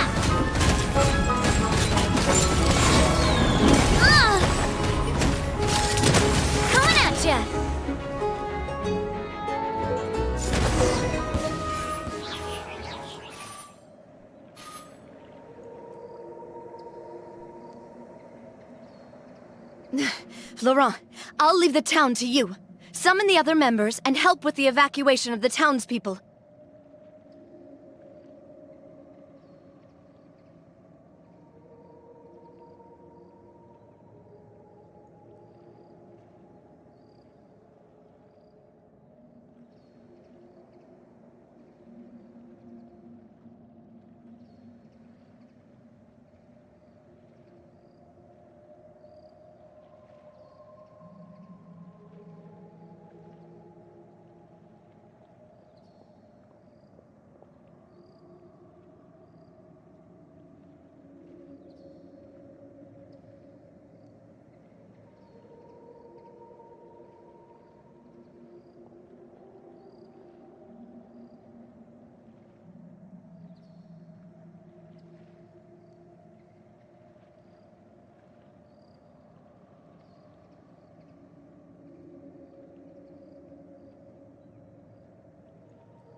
If you find any of Coulter's accomplices, subdue them quickly, and don't give them the chance to harm any ordinary civilians.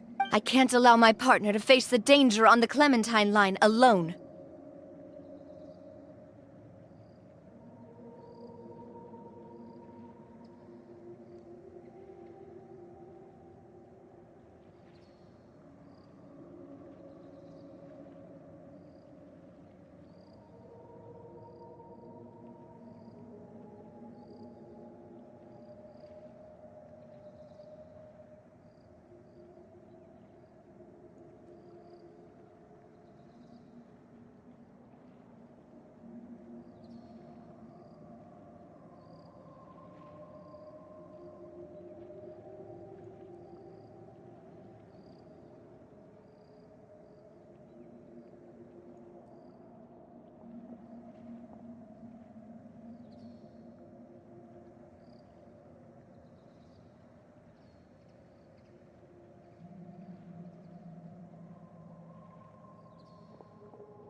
Got it, boss. I'm on it. Are you okay, Navia?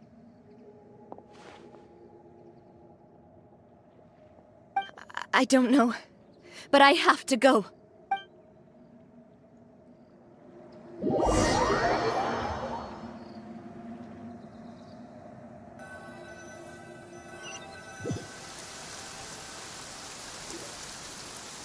Let's hurry up there. We have to protect the Clementine line. If they're gonna blow up the waterway, they must have planted the explosives next to the support pillars.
Let's hurry up there. We have to protect the climate. If they're gonna blow up the waterway, they must have planted the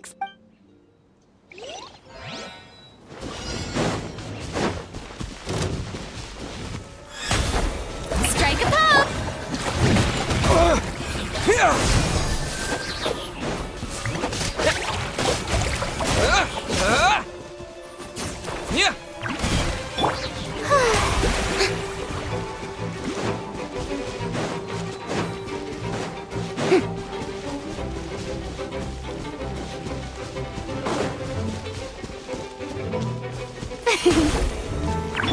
Scatter! Yeah. Yoo-hoo! Terminate! Yeah.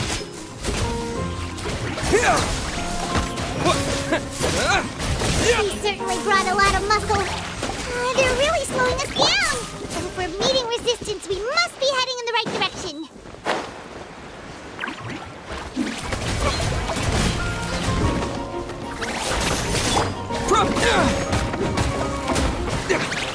Eat this! Out of the frying pan, into the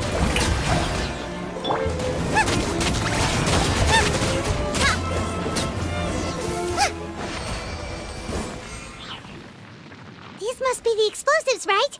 And this is the control mechanism. How can we disable it?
Paimon's too scared to touch any of this stuff.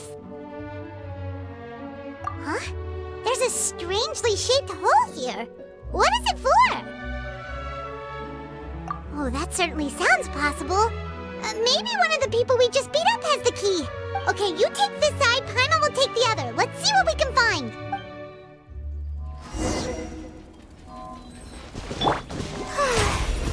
The show begins!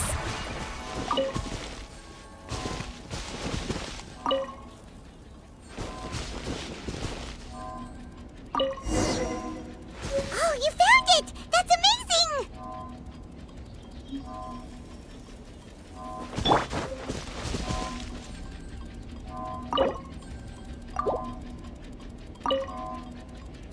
Let's turn off the device right now! We're running out of time!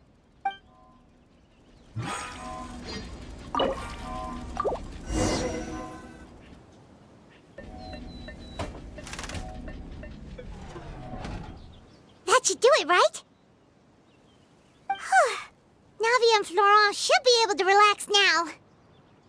Oh, you're right. They could have set explosives elsewhere, too. Let's go.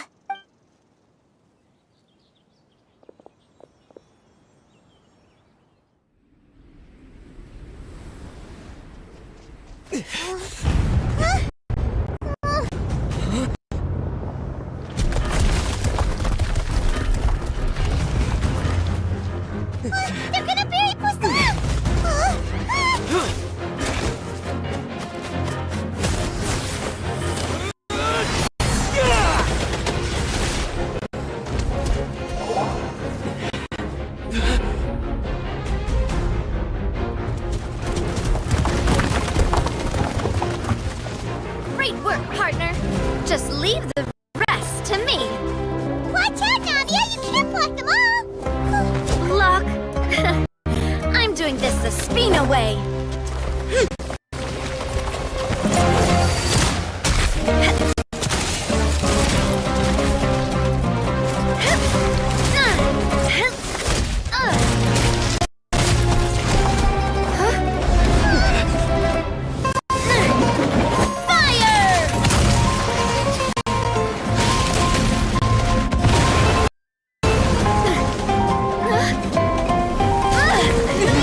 I heard from Thierry that even they're your enemies now. They were once a part of Spina di Rosula. Do you plan to settle this privately with them? I have nothing more to say to them. Regardless of whether their hatred and anger towards me or the Spina was justified, anyone who's willing to endanger innocent civilians is no longer sane enough to even be worth trying to talk to. Please prosecute them in accordance to the law. Spina di Rosula will not raise any objections.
Sounds good.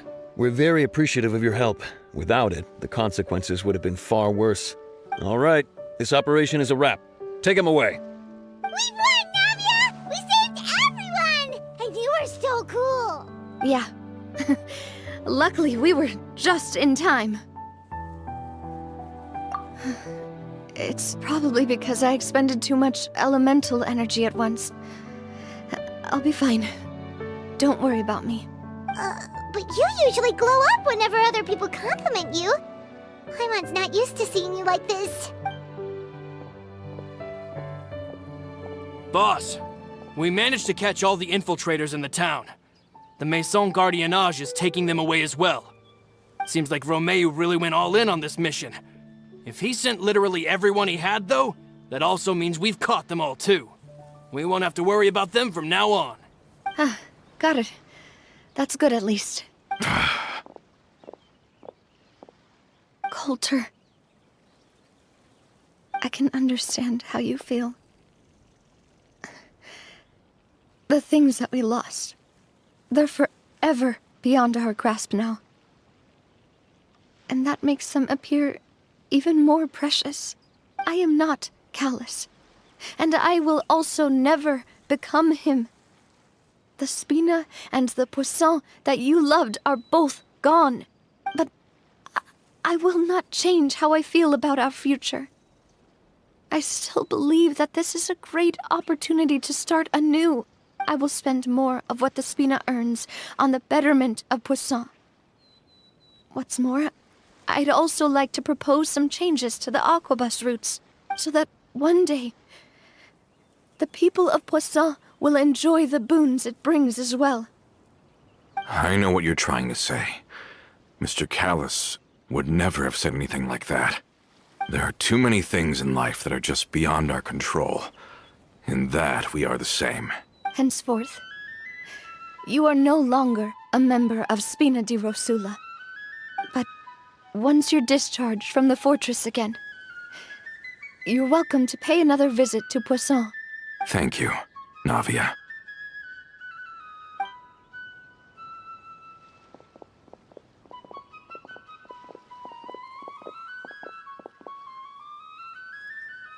As I thought. Boss really is a kind and gentle person. She is also, I must say, a truly unlucky person. Thank you for protecting the Clementine line.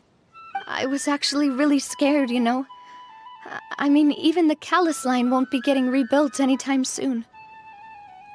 If I'd lost the Clementine line too, I wouldn't know how to live with myself. A name is a way to etch a memory onto the world. Losing the line that bears her name, that I can see every day, would be like losing my mother all over again. Seeing it still standing there, tall and proud. What happened while we were gone? Honestly, you look more upset than tired or anything. Just give her some time.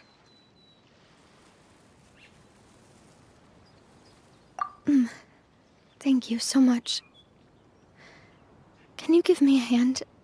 I really don't have much strength left. Traveler, I want to ask you something. And please, tell me the truth.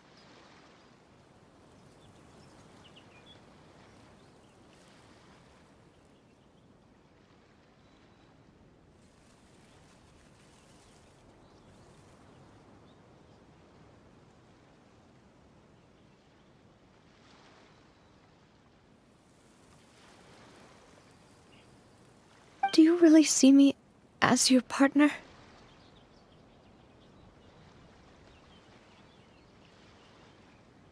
Of course.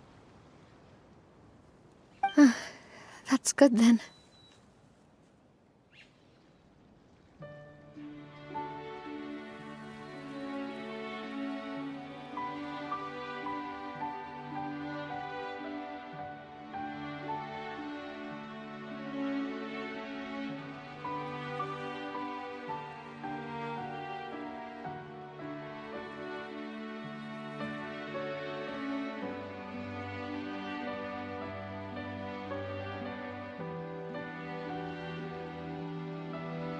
Hearing that, it brings me more relief than I can say.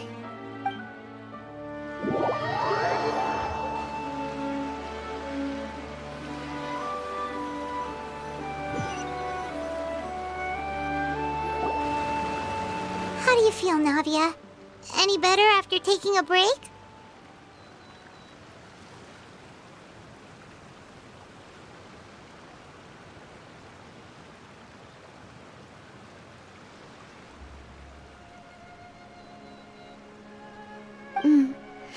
I feel quite a bit better, but I should probably still rest for a few more days.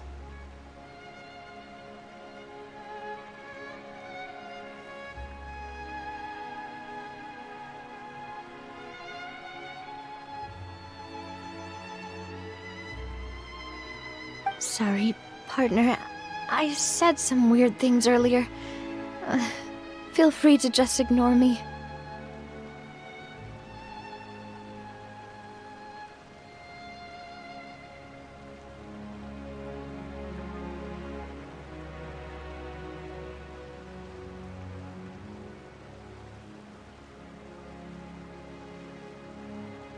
I used to think that I'd never doubt myself. But you could say I've discovered that I'm not as strong as I thought I was. Coulter mentioned my parents, as well as Malus and Silver. It's all thanks to them that I've made it this far in life. Do you think they ever regretted the choices they made? Has my existence made this world a better place? Don't think like that, Navia. You've already done more than enough. No matter what others think, we'll always support you to the end of the world. Well, since it's ended up like this, I suppose it's time for me to make a confession as well. There's something that I've been keeping from you as well, boss. Please, follow me. Everything is already prepared. Florent, I hope you can understand that I can't deal with any more shocking revelations right now. Don't worry. This surprise will be a pleasant one.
Welcome to Palais Mermonia.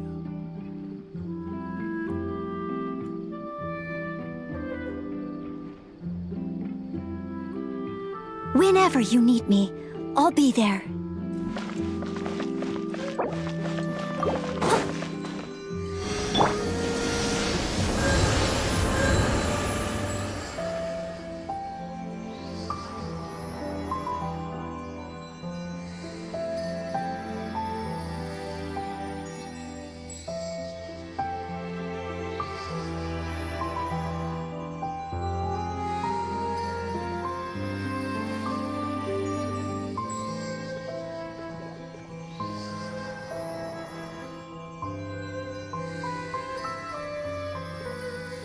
I hope the weather's nice like this tomorrow as well.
is everyone gathered here?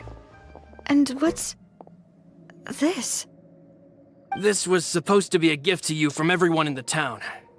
We were originally planning to show it to you once it was finished, but special times call for special measures. I've never seen you look so defeated before, so I've decided to show you the designs before the final product was done. Do I really look that bad? Well, if you're ready, I'll unveil the present.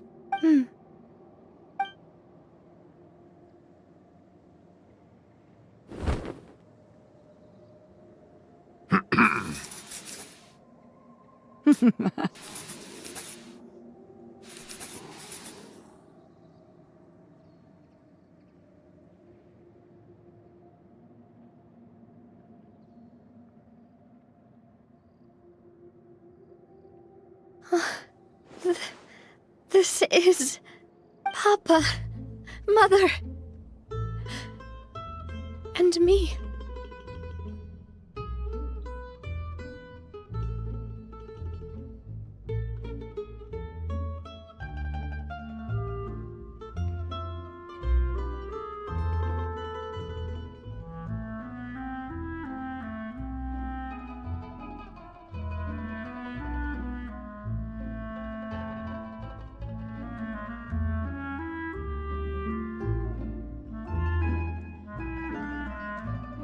We designed the look for Miss Clementine based on old camera records, as well as personal recollections from members of the Spina. Wow! This is the statue you mentioned before?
It is indeed.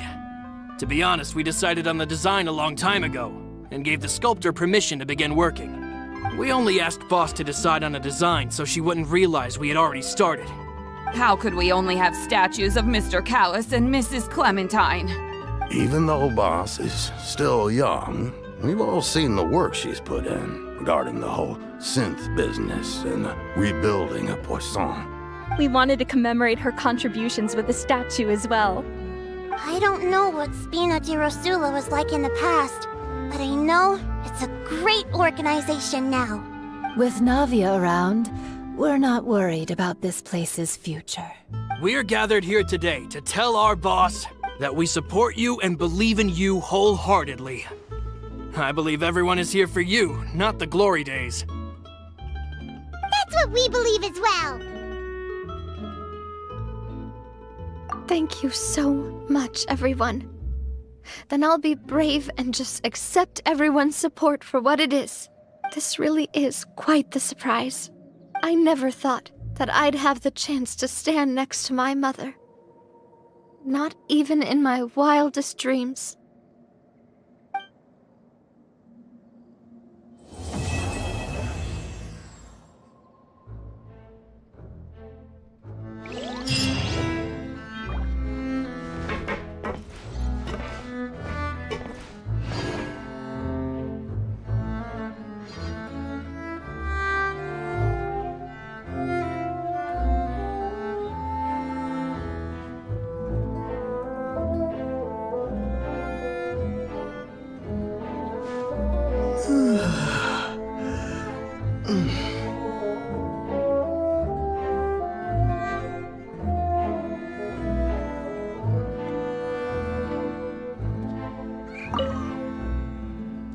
seems like I started to question myself a bit too much. I'll pick myself up again and become a more reliable president for all of you. Looking back on it, I'm honestly embarrassed by how I acted earlier.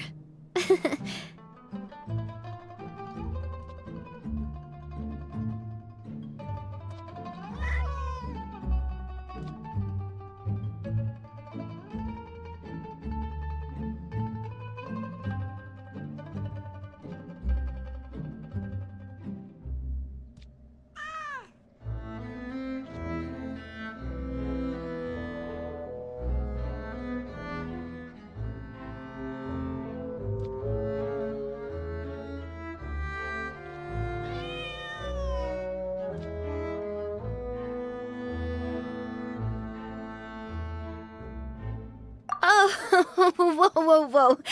Why'd you have to remind me? Please don't say that again.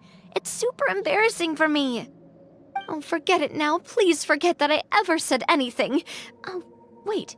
But it'd also be bad if you were to forget it.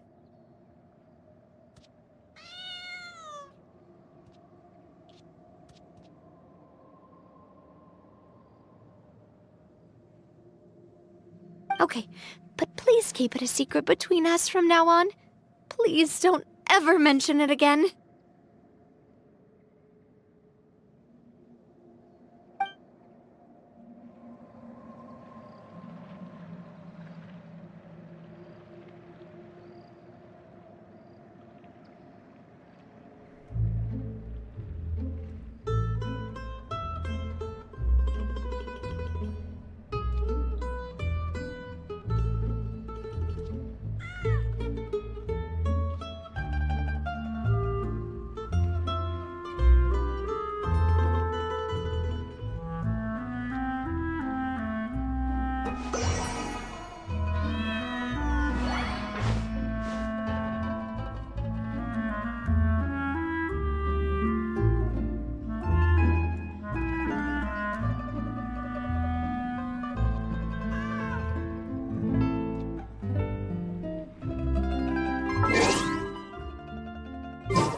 seems like looking back on it, I'm honestly embarrassed by how I acted earlier.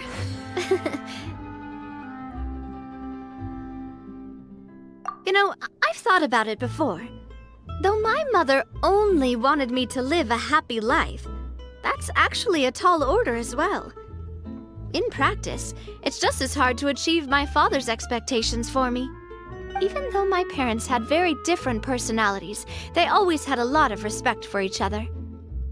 The Aquabus project was a monumental project that stood to benefit all of Fontaine. It would have been a little close-minded to assess or evaluate it only from the perspective of the clan. I think that's probably why she didn't step in to mediate or oppose the building of the lines.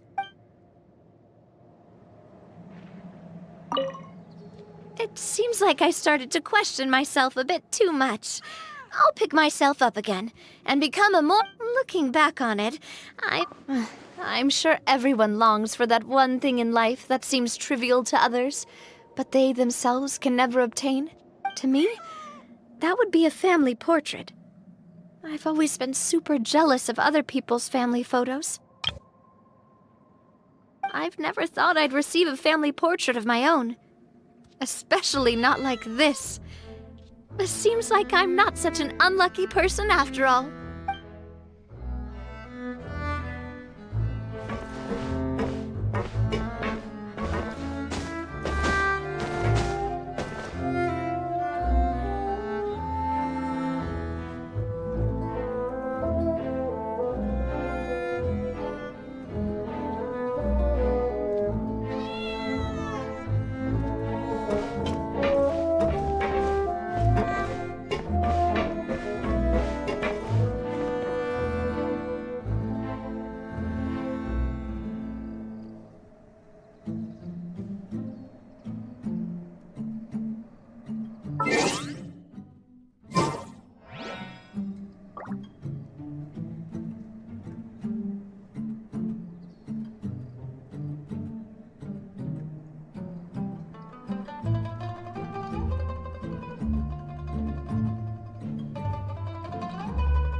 Welcome to Palais Mermonia.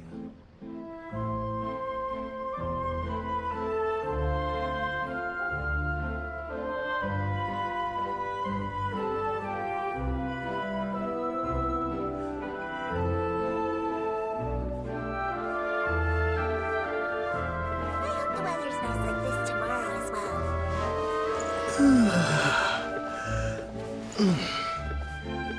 Welcome to Palais Mermonia. I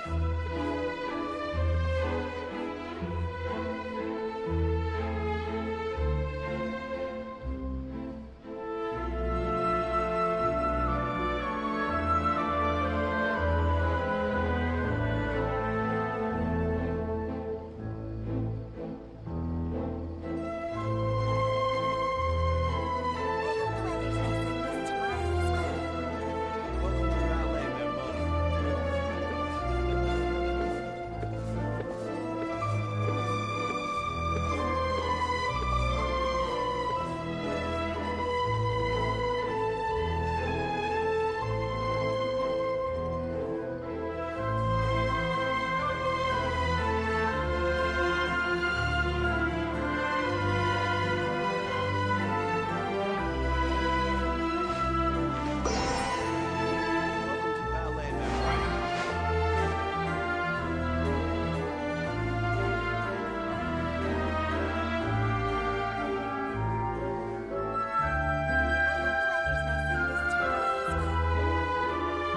Welcome to Palais Mermonia.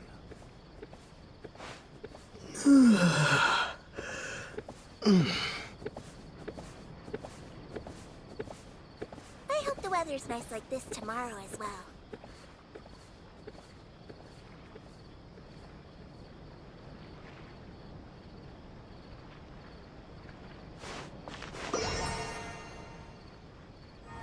Welcome to Palais Mermonia.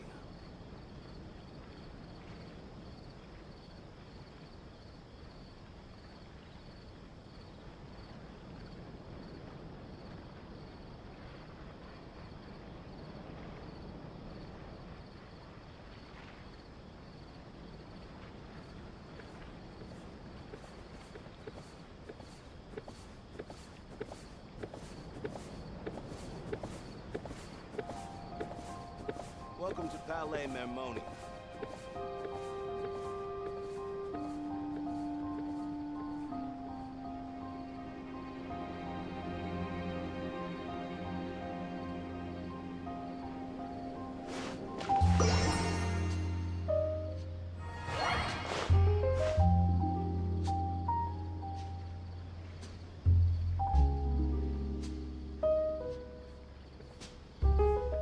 Welcome to Palais Mermonia.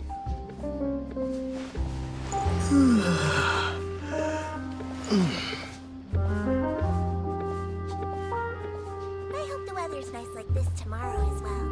Welcome to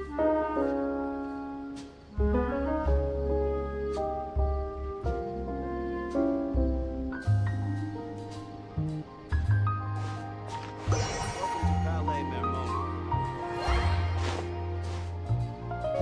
I hope the weather's nice like this tomorrow as well.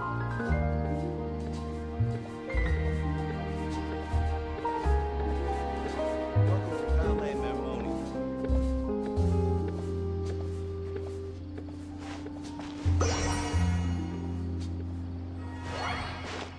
I hope the weather's nice like this tomorrow as well.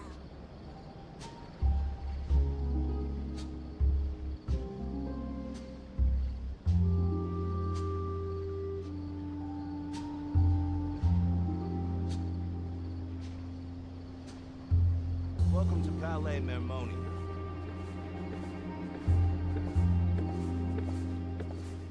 I hope the weather's nice like this tomorrow as well.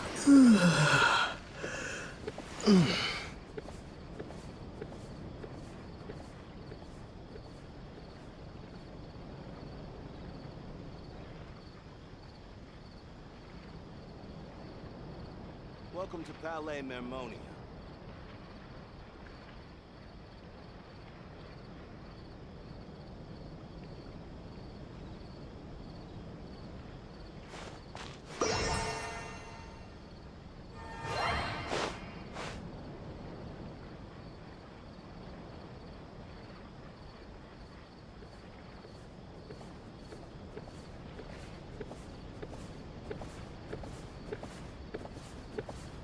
Welcome to Palais I hope the Mermonia. weather's nice like this tomorrow as well.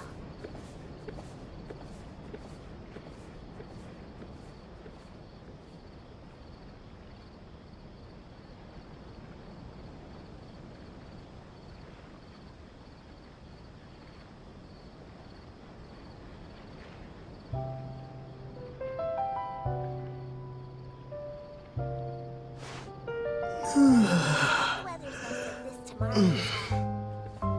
Welcome to Palais Mermonia.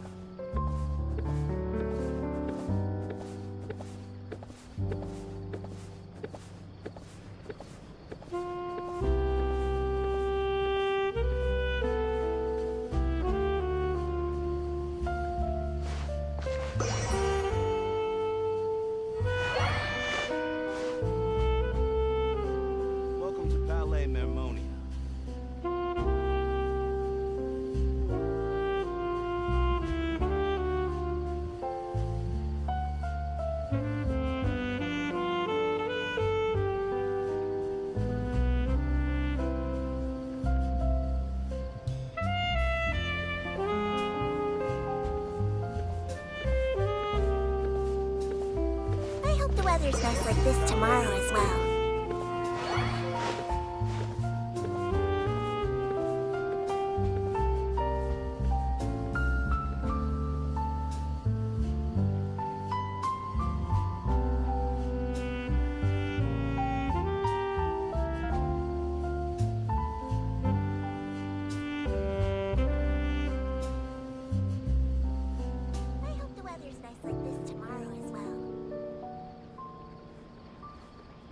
Welcome to Palais Mermonia.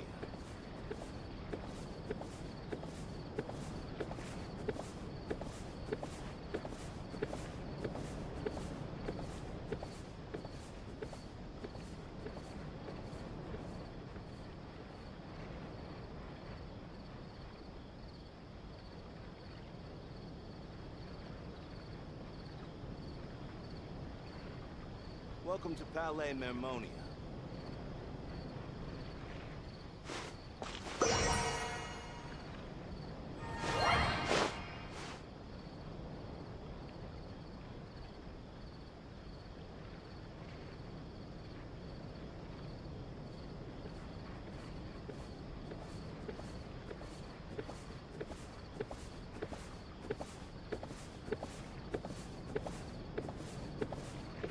The weather's nice like this tomorrow as well. Welcome to Palais Mermonia.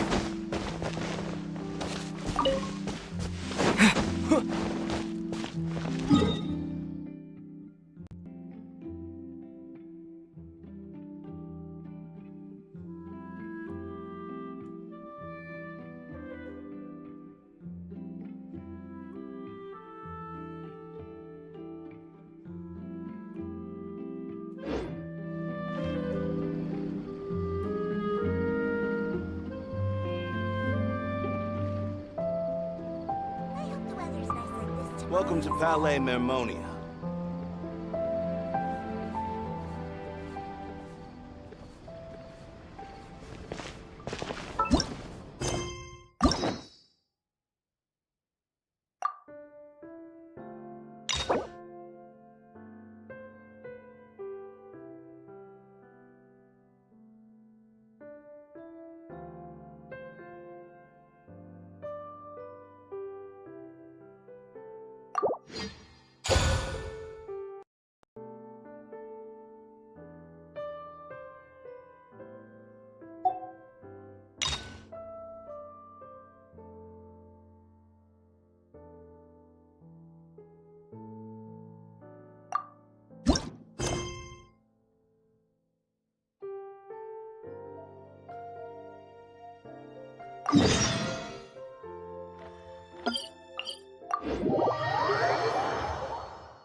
We've been to so many places lately. What do you say we take a day off from adventuring and just find somewhere nice to relax? Let Paimon think. Where are some nice places we could go? Oh, why don't we pay Cloud Retainer a visit at Mount Outsong? It's been a while since we last saw that illuminated bird. She's always the one popping up out of nowhere and scaring us half to death. So let's surprise her this time.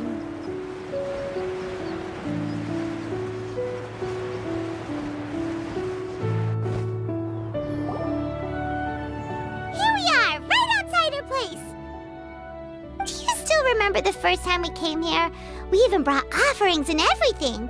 And when we told her that Rex Lapis had been assassinated, she immediately threatened to squash Liyue Harbor. Paimon thought she'd be impossible to get along with. But now that we've spent some more time together, she's really not like that at all.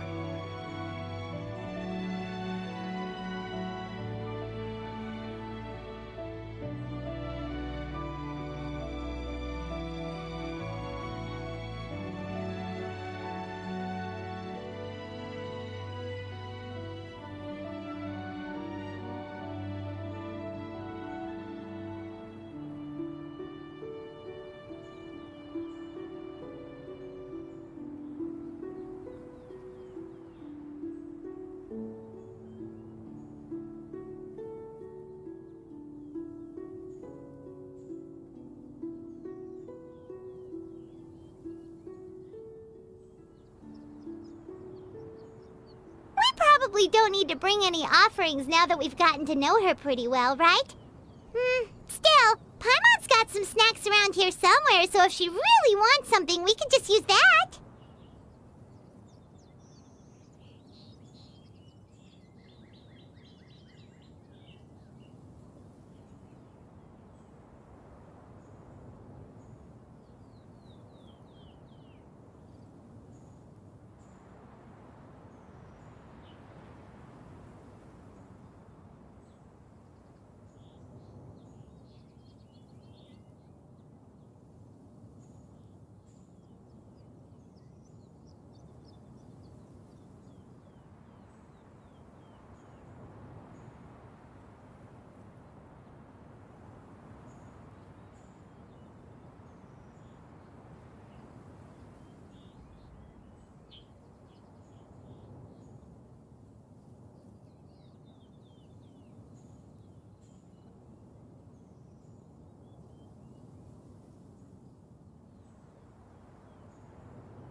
Traveler, did something catch your eye? Whoa, what a pretty lady! Is she also here to visit Cloud Retainer?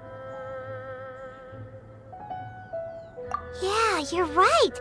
All it takes is one look and you can tell she's someone special. As expected of that bird lady, really. She must have a whole bunch of Adepti friends from all over the country. Okay, but if we're both friends of Cloud Retainer, then we're basically friends by association, right? Want to go up to her and say hello? Helping you make more connections is a part of Paimon's job as your reliable guide. Paimon's got this.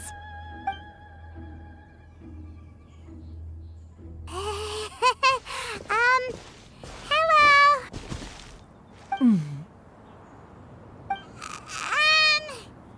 Paimon is Paimon!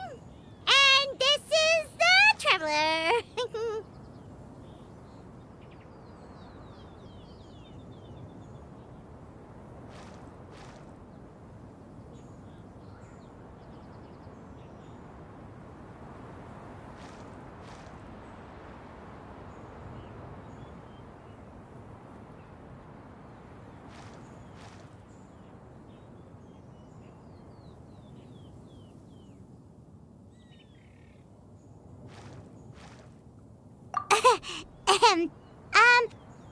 Paimon doesn't think we've met, but we're also friends of Cloud Retainer. May we have the pleasure of learning your name, Madam Adeptus? You two... What is this tomfoolery? Has the shift in form so clouded your eyes that you no longer recognize one anymore? Wait, you're... Huh? You're the illuminated bird? But you look... human! How did that happen?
Oh, donning human form is scarcely any test of one's abilities. As for your confusion, one merely had no reason to indulge such inclinations before. So, you're indulging now because? Well, one has made plans to pay a visit to some disciples at Liyue Harbor. Taking on a human form for such a trip is simply a way to make matters less conspicuous. You? Worrying about keeping a low profile? You're the one who likes to pop up out of nowhere all over the place! In fact, Paimon can think of several examples, like that time when you suddenly appeared on top of a roof without any warning, or...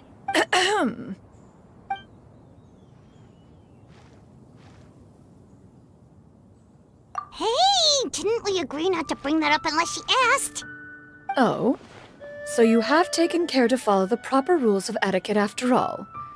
Most commendable.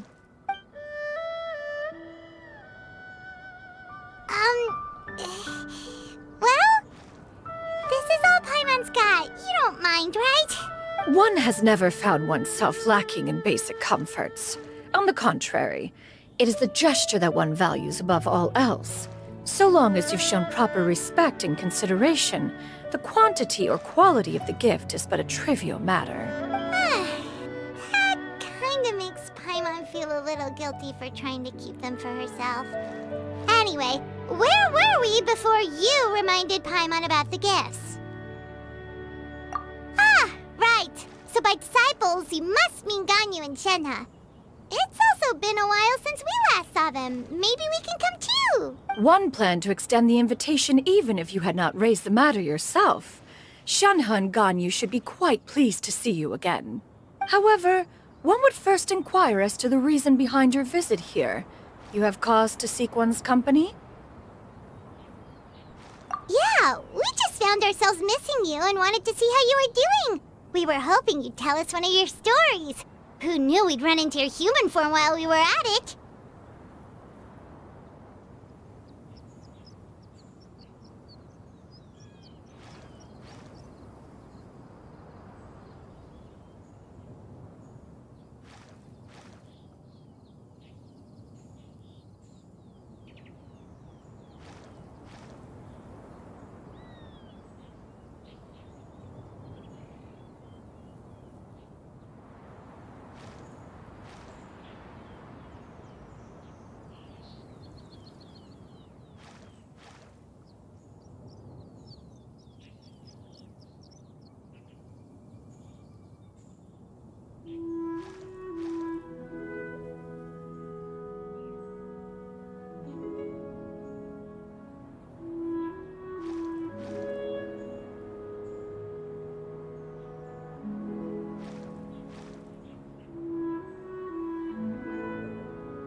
Is that so?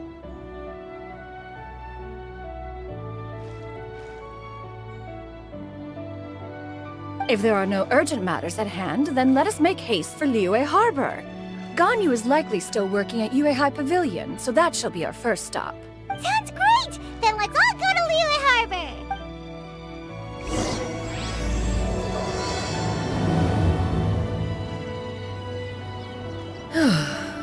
Ganyu has been quite busy with work as of late. One can count on one talon the number of times she returns to Mount Outsong each year.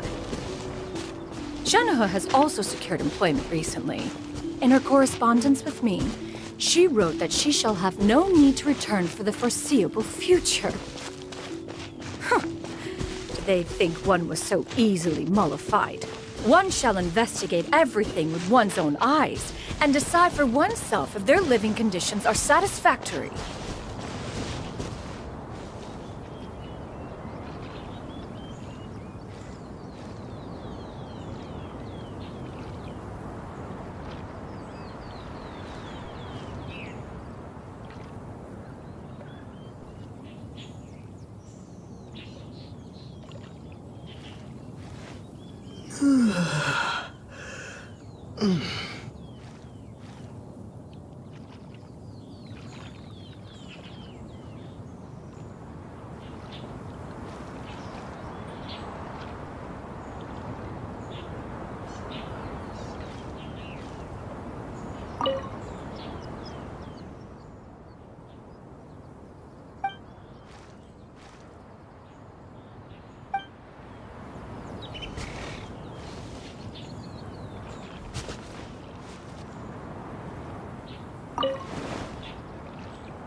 Ganyu will be shocked to see Cloud Retainer like this?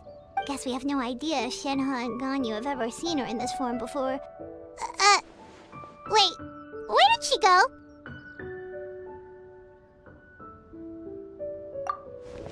Why are you just standing there, Cloud Retainer? Quietly now. One shall stay here. You two can go and meet with her. But why? Isn't it better if we all go together? If one were to proudly proclaim one's presence, Ganyu would surely profess herself otherwise unoccupied and drop everything to attend to one's visit. One fears that would only result in her staying up all night to make up for lost time. One does not wish to trouble her. Conversing vicariously via you two shall suffice.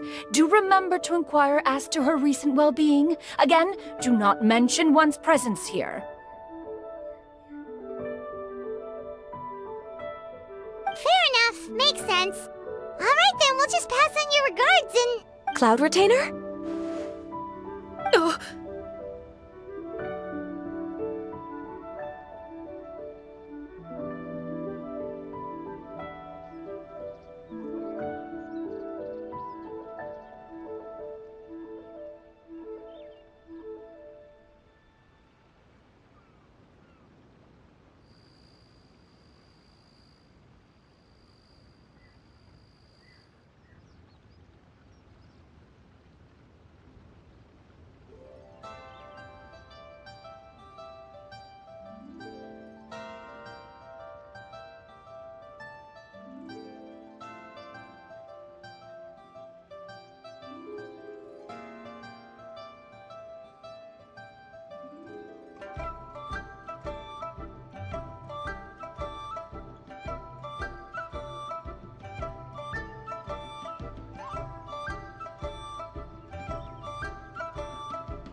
Busted. Is that lady someone you know, Miss Ganyu? She is indeed. I'm sorry, Huixin, but could we delay the upcoming meeting for a little bit? I believe my schedule today is quite full. Although, perhaps I could move some work to later in the evening.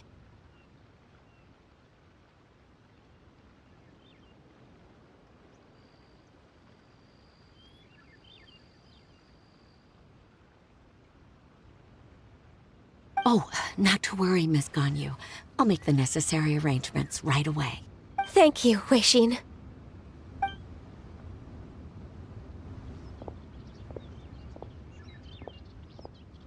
It's been a while, Ganyu. Greetings. What brings you here today? And Cloud Retainer, too.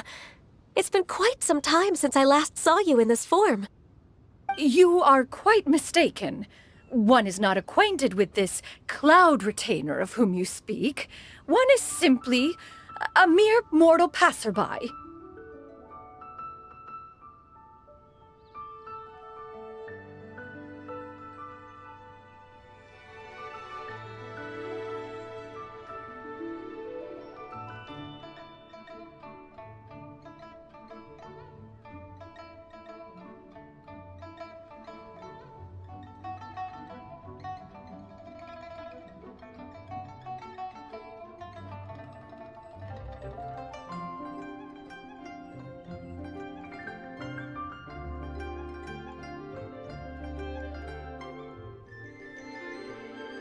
Huh?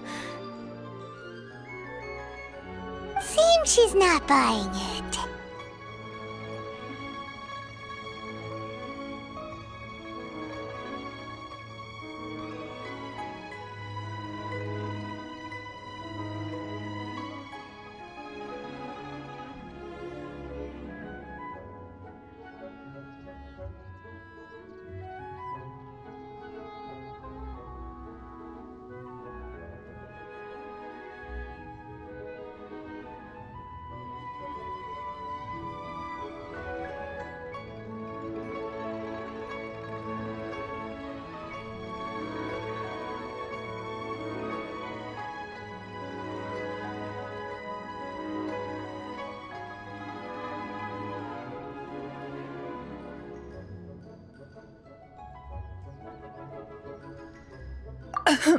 That was but a simple test.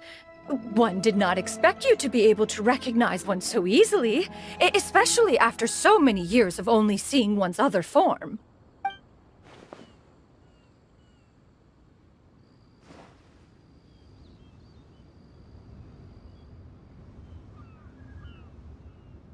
But recognizing you is, my responsibility as your disciple. An apt observation. One was simply passing by while attending to some important business. One thought it would only be fitting to pay you a visit while in the area. Wait, Paimon wasn't aware of any important... Cloud Retainer's right! We've still got something super important to do, so we can't stay here for too long today. Oh, is that so? But it's been so long since we last saw each other. One simply desired to see you and had no intention of interrupting your work. A quick conversation should suffice for today. A more involved reunion should wait until you find yourself less occupied. I understand. That should be fine. While one acknowledges the amount of work that you have to deal with every day, one must also remind you to rest. Though Adepti blood flows through your veins, excessive exhaustion will still cause grave harm to your body. It still makes one nostalgic to see you as you are now, respected and independent. When you were young, you oft begged one to cuddle you to sleep when you suffered from nightmares.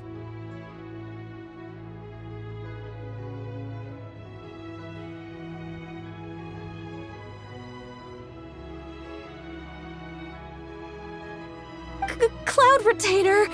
Stop!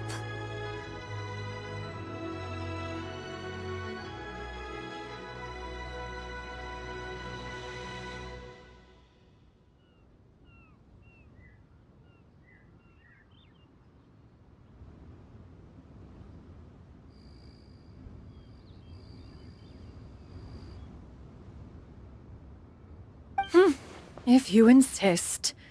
We are running short on time regardless, so one will refrain from going into each and every story. Why don't you continue your conversation? One shall simply stand by and listen. Wow, you've been to so many new places since the last time we spoke. If you ever need anything, please just come find me at Uehai Pavilion. Also, forgive me for my presumptuousness, Cloud Retainer, but if you plan to continue appearing in this form, don't you think it'd be helpful to adopt a human name? A human name? Huh.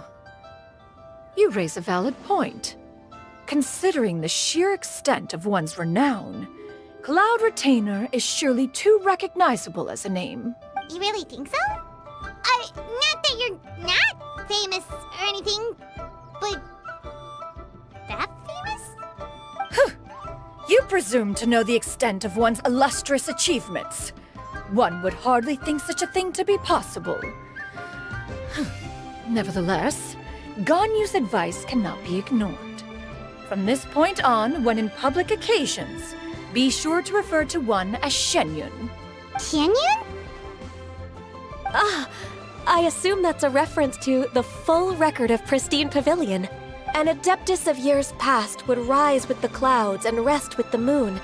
They were enlightened and wise, free and unfettered. The writer referenced Master's name to describe her carefree and spontaneous nature. Oh, that sounds super cool! Paimon feels like only the most powerful of Adepti could rise with the clouds and rest with the moon. Actually, those lines were originally written to describe Cloud Retainer herself. Huh? Wait, so you're really that powerful? And what of it? Did you truly take one to be nothing more than a bird of bigger than average size? Not exactly. To be fair, Cloud Retainer rarely speaks of her past accomplishments. The tales of her past can only be found in ancient texts. It is said that once, a long, long time ago, there was a severe drought in Liyue. Left with no choice, many people left their homes, while others spent day and night praying to the Adepti.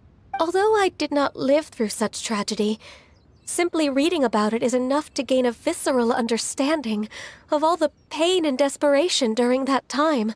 On top of the drought, a noxious gas also began to spread through the land. If not for Cloud Retainer's efforts, much of Liyue would be nothing more than a barren wasteland today.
The books had this to say about what happened. Upon arrival, the Adeptus borrowed the wind to retain the clouds. Immediately, the clouds gathered together, and abundant rain burst forth from the heavens. Drought and plague were both driven away, and the people were saved. Wow, that's incredible! Mortal records add embellishments to dramatize past events. One did merely with one art, and even if one had not interceded, the other Adepti would surely have stepped in to help. Even so, you stopped an entire drought! Can you really control the weather like the book said? Oh, Paimon suddenly has a lot more respect for you. So it was Paimon's bad for calling you Illuminated Bird before. You're not too mad, are you? How laughable. A name is but a simple label we carry with us on our journey through the world.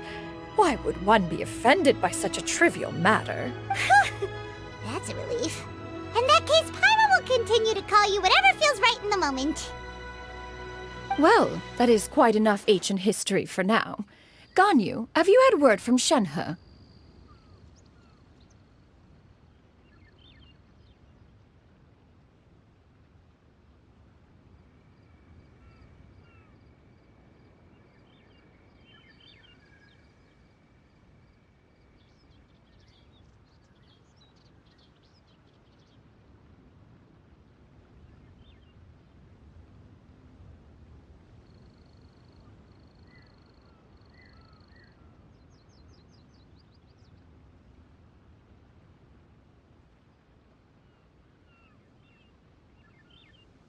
One has heard that she procured a job recently.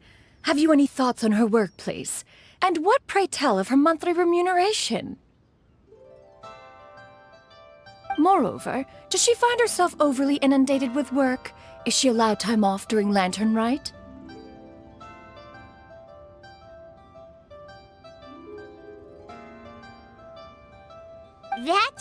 is a lot of questions. There is no cause for concern, Cloud Retainer. I introduced Shenhe to her employer personally. Wanmin Restaurant's business has been booming recently. So, with Chef Mao being swamped with customers, and Shangling still off and out in search of new recipes, I introduced Shenhe to staff the restaurant. I see. Most excellent indeed. One has had the pleasure of being introduced to that family. Shangling is kind and astute, while her father is loyal and reliable. One has no cause to believe that they will make Shenhe's work difficult. Now, it is almost time to partake in the victuals of noon. One shall visit Wanmin Restaurant in person and see how Shenhe is doing. Huh? But didn't you just say that you had something important to do? Can that wait until after we've eaten? You may return to your work, Ganyu. One shall see to this matter on one's own. There will be many an occasion to dine together in the future. One is certain the opportunity shall present itself most readily.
Of course, Cloud Retainer.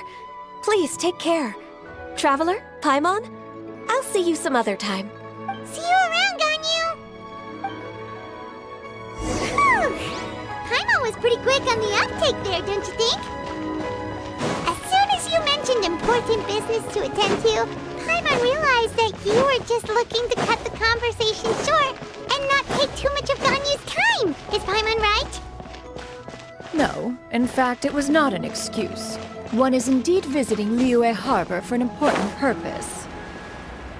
Wait, for real? The moment is not yet upon us. Still, the truth will be revealed to you in time. Huh. She really seems to be playing up the whole mysterious Adeptus thing right now. Is it because we just heard that cool story about her powers? Listen, let me tell you how it is. Come and see these rare and precious curios.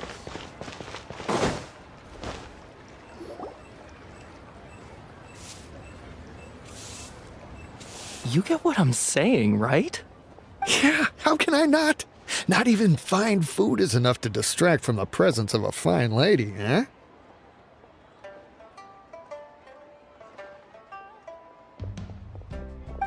I'm far more interested in getting her details than ordering any dishes. Hey, how about you ask her?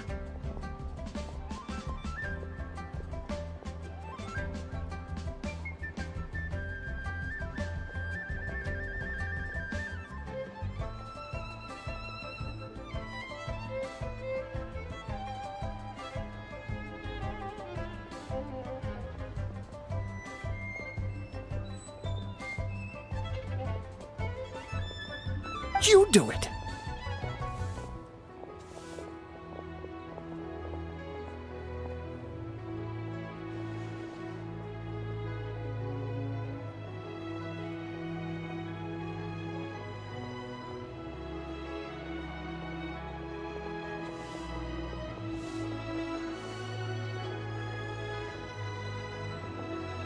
No.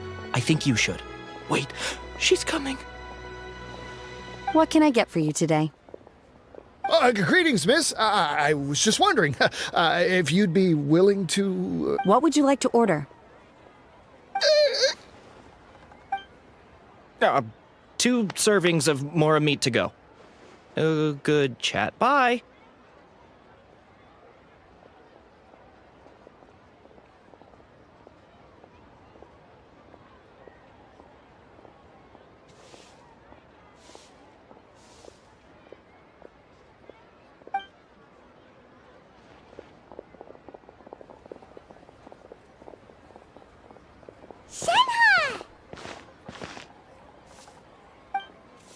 Welcome. It's been a while. May I take your order? Don't welcome us as guests and greet us as old friends in the same line. It's weird. Mm-hmm. Oh, and this is?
companion. Master? Huh? One does not recall ever revealing this form to you before. How were you able to ascertain one's true identity with such ease? I've trained and lived with Master for more than 10 years. I would recognize you no matter what form you take. You...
Is something the matter, Master? Hardly. Hardly. One simply learned of your employment from your letter and came to check on your well-being. And check out the great food, too! Indeed. It's almost lunchtime. My apologies. I'm still on the clock and can't talk for very long. Well, if it isn't the Traveler in Paimon. Are you here for Shenhe? The lunch rush isn't in yet, Shenhe. So I've got things covered for now. Go ahead, sit down and enjoy some time with your friends. I'll let you know if things pick up. Thank you, Chef Mao.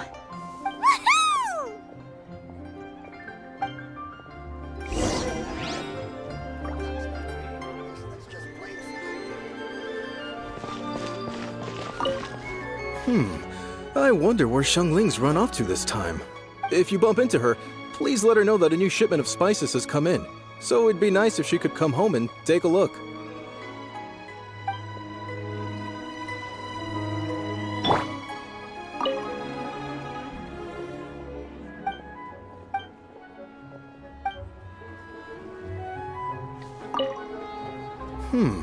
I wonder where Xiangling's run off to this time. If you bump into her, please let her know that a new shipment of spices has come in. So it'd be nice if she could come home and take a look.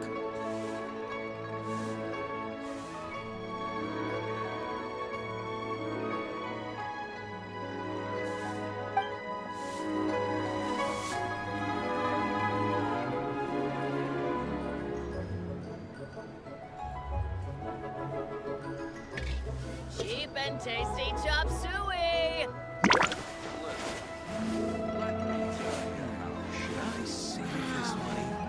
Leo's really got a lot going for it.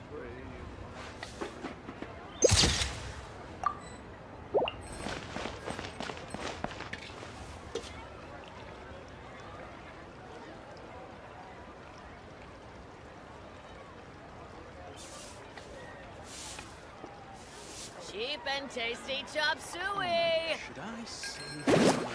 Wow. Leo's really got a lot going for it.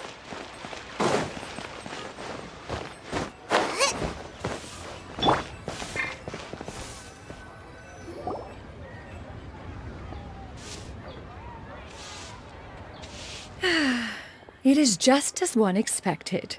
The owner of Wanmin Restaurant is indeed a most reasonable and accommodating human. Still, the work here entails dealing with quite a varied group of people. Has this been difficult for you, Shenhe? It's been manageable so far. I sometimes run into strange people, but I have figured out a way to deal with them. Seems like you've been making progress. So by dealing with them, you mean... First, I try to talk sense into them. If that doesn't work, I threaten them with violence. At this point, they usually decide they are in favor of a civil conversation. How should Paimon put this? Oh, a sensible plan. One is gladdened to see you integrate so well into human society. And you, Master? How have you been? Simply marvelous. Though Mount Outsong has scarcely enjoyed your presence recently, one has hardly found the pleasure of one's own company to be lacking. I see. Just as expected of Master.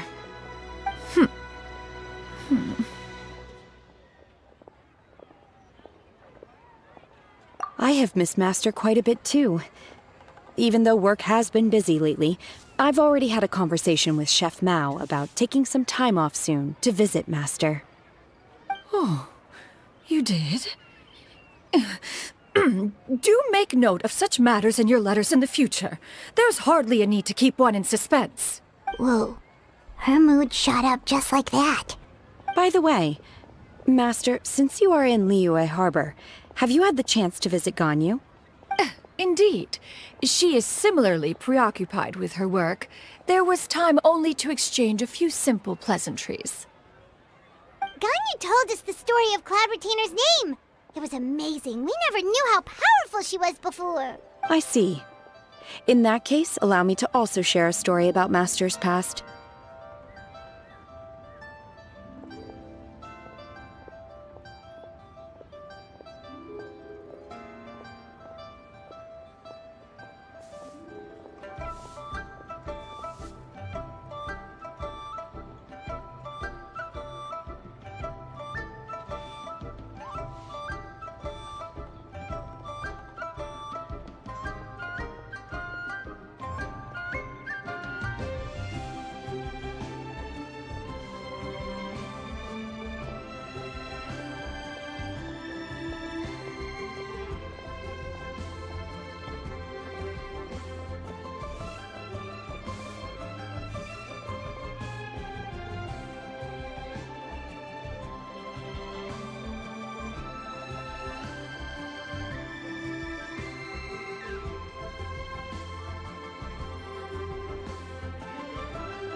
Is that a problem, Master?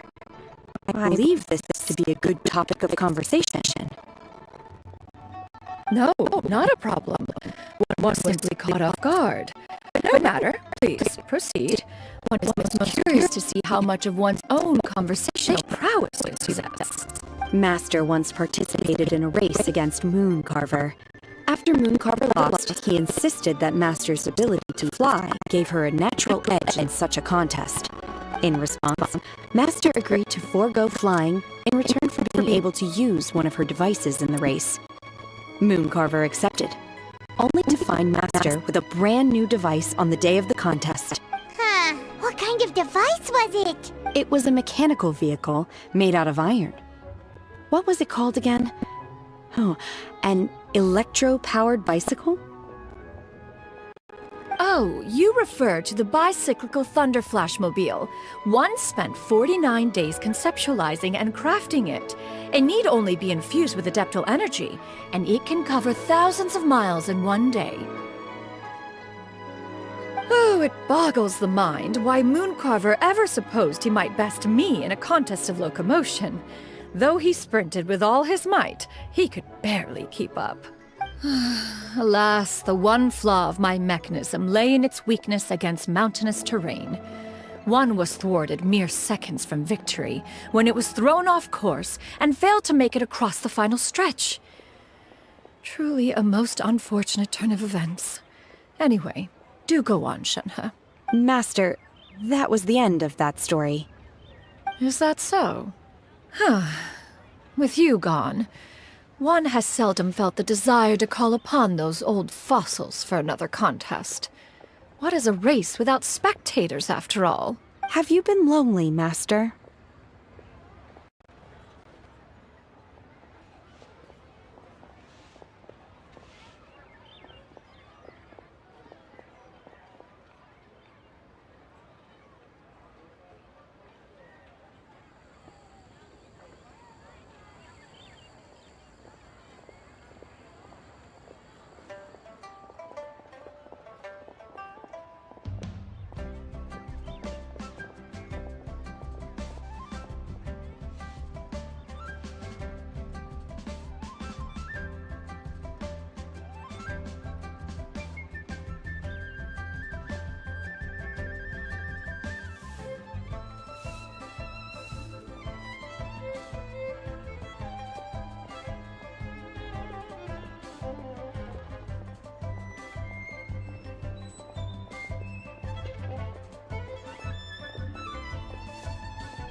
Lonely?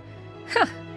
At one's age, entire human generations come and go in the blink of an eye. Even one's own self-directed musings can span several days and nights.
'Tis a most foreign sentiment. The mere mention of it is preposterous. Mm-hmm.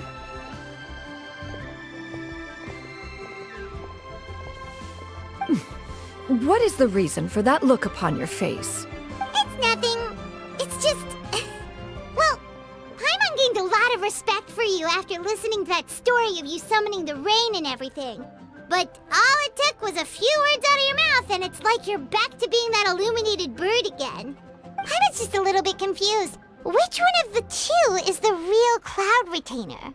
To me, they are both, Master.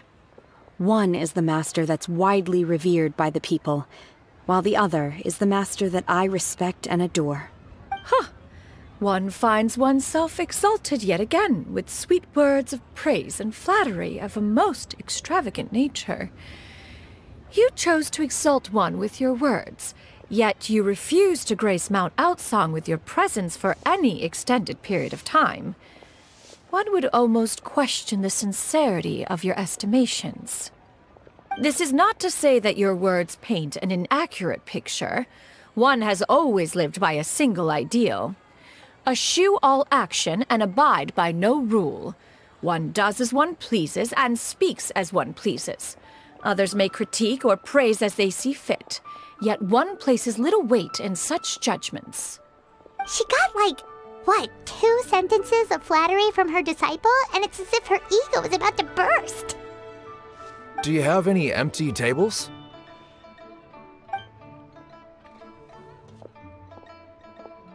Hey there, could we get another fish stew? I'm hearing more guests come in. I should get back to work. Alright, good luck with the lunchtime rush then, huh? Mm-hmm. I'll try my best.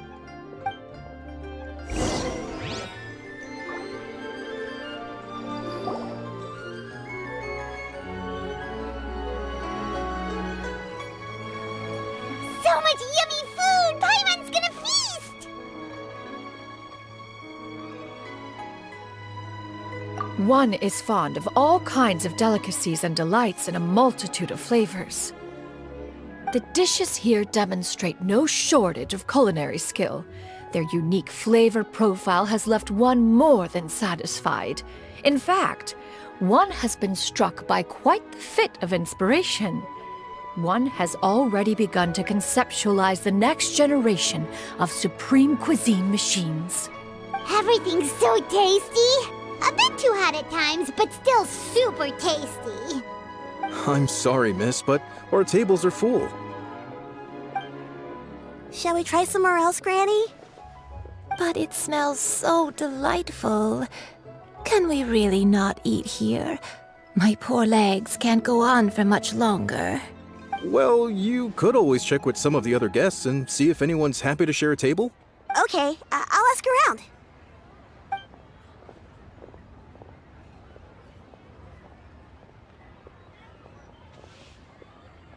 Excuse me.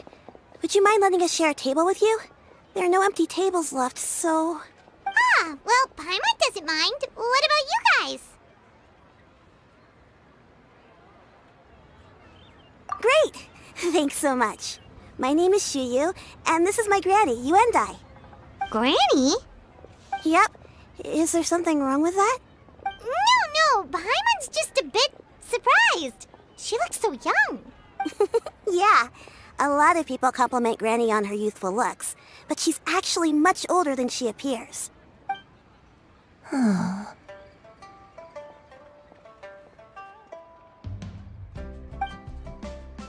Granny, why don't you take a seat? Come on, it's not polite to stare. Huh. Have we met before? No. 'Tis a fated meeting, then. Please, take a seat. What would you like to eat, Granny? I can order for you. I want braised earthworms. They always pop up out of the ground after a rainstorm. No, not this again. Granny, there's no braised earthworms on the menu.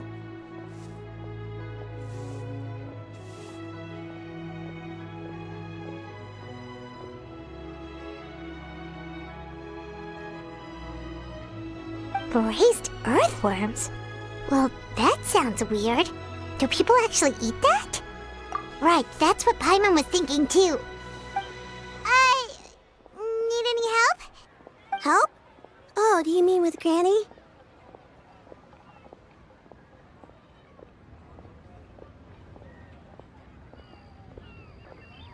Thanks, that's nice of you to offer. Granny has pretty bad dementia, so her memory's getting worse all the time. She's always saying things that sound kinda confusing. Actually, her memory's been bad ever since I was little. But it's gotten so bad lately that I even have to remind her who I am every morning. They died young. It's just me and Granny now. Oh, but it's okay. Don't feel bad. Granny loves me a lot, and I love her a lot too. Sure, it's hard at times, but you just gotta make the best of the life you've got. Wow, you're really tough for your age, kid. You're too kind. And me? Oh, what about me? You're tough too, Granny. Plus, you're really gentle, and you're always there for me. Yes, and it's hardly as if I forget everything. I still remember the important things. Wait, what was that really important thing again? Ah, I remember now. It was a dream. I had a dream where everything was dark. Someone was standing in front of me. She told me to come and find her, and that once I'd found her, I would be free. Huh? That sounds super important. But how come you've never told me about it before? It was just a dream, so I forgot about it. But I'm in a good mood now, and somehow I remembered it again. You know, I believe I've had this dream a great many times. But just how many times have I had it? Now that I do not remember. Wait, so you have a reoccurring dream where someone's talking to you? That sounds spooky. Oh, does that mean you're possessed? Unlikely. Her eyes are clear and her breathing remains calm and level. One sees no signs of possession. Are you sure? Who do you take me for? Is one not an adept? Am I not an expert? Huh, you're right. Paimon almost forgot you're the expert. In that case, do you still remember what the person in your dreams looked like, Granny?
Not anymore.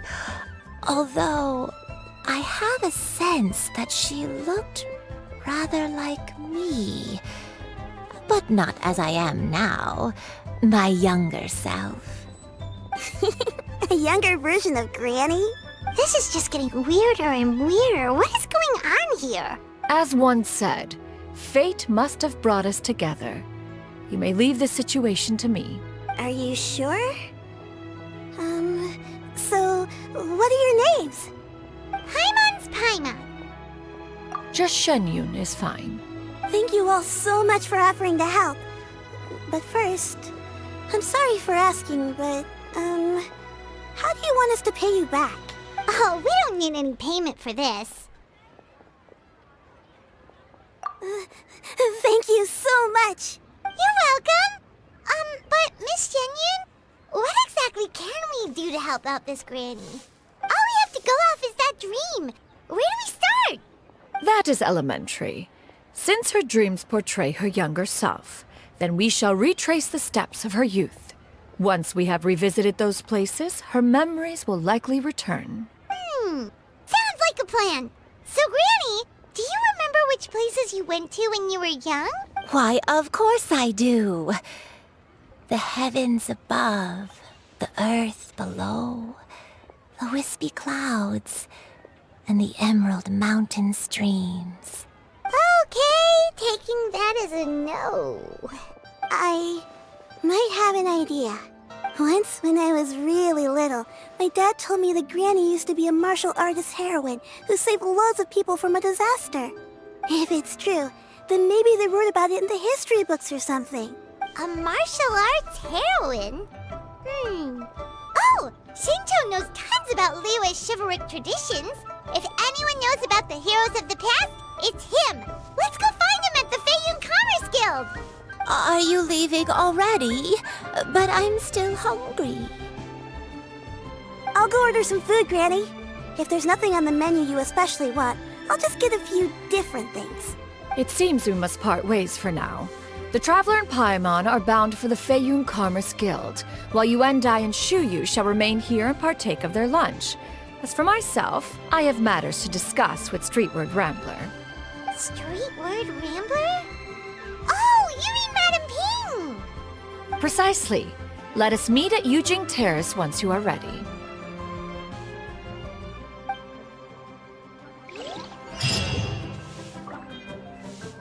Everyone, Food is unbelievable. I wanted to try this place.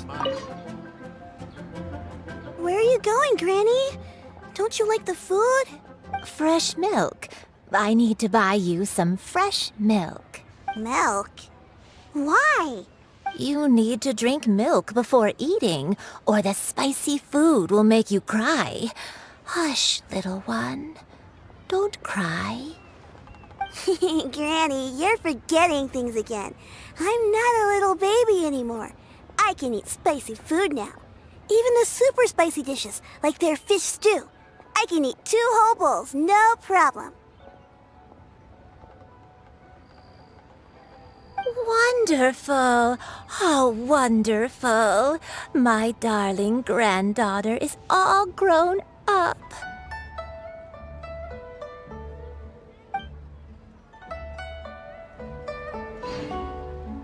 Cheap and tasty chop suey! Long sword in hand and push.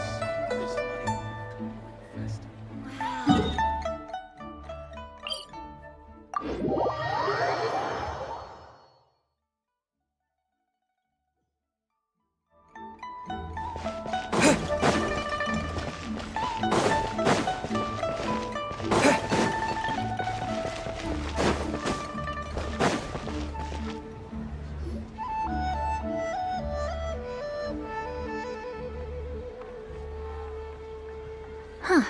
It's you two. What brings you here? Shincho! Great, we found you! We wanted to ask you about something.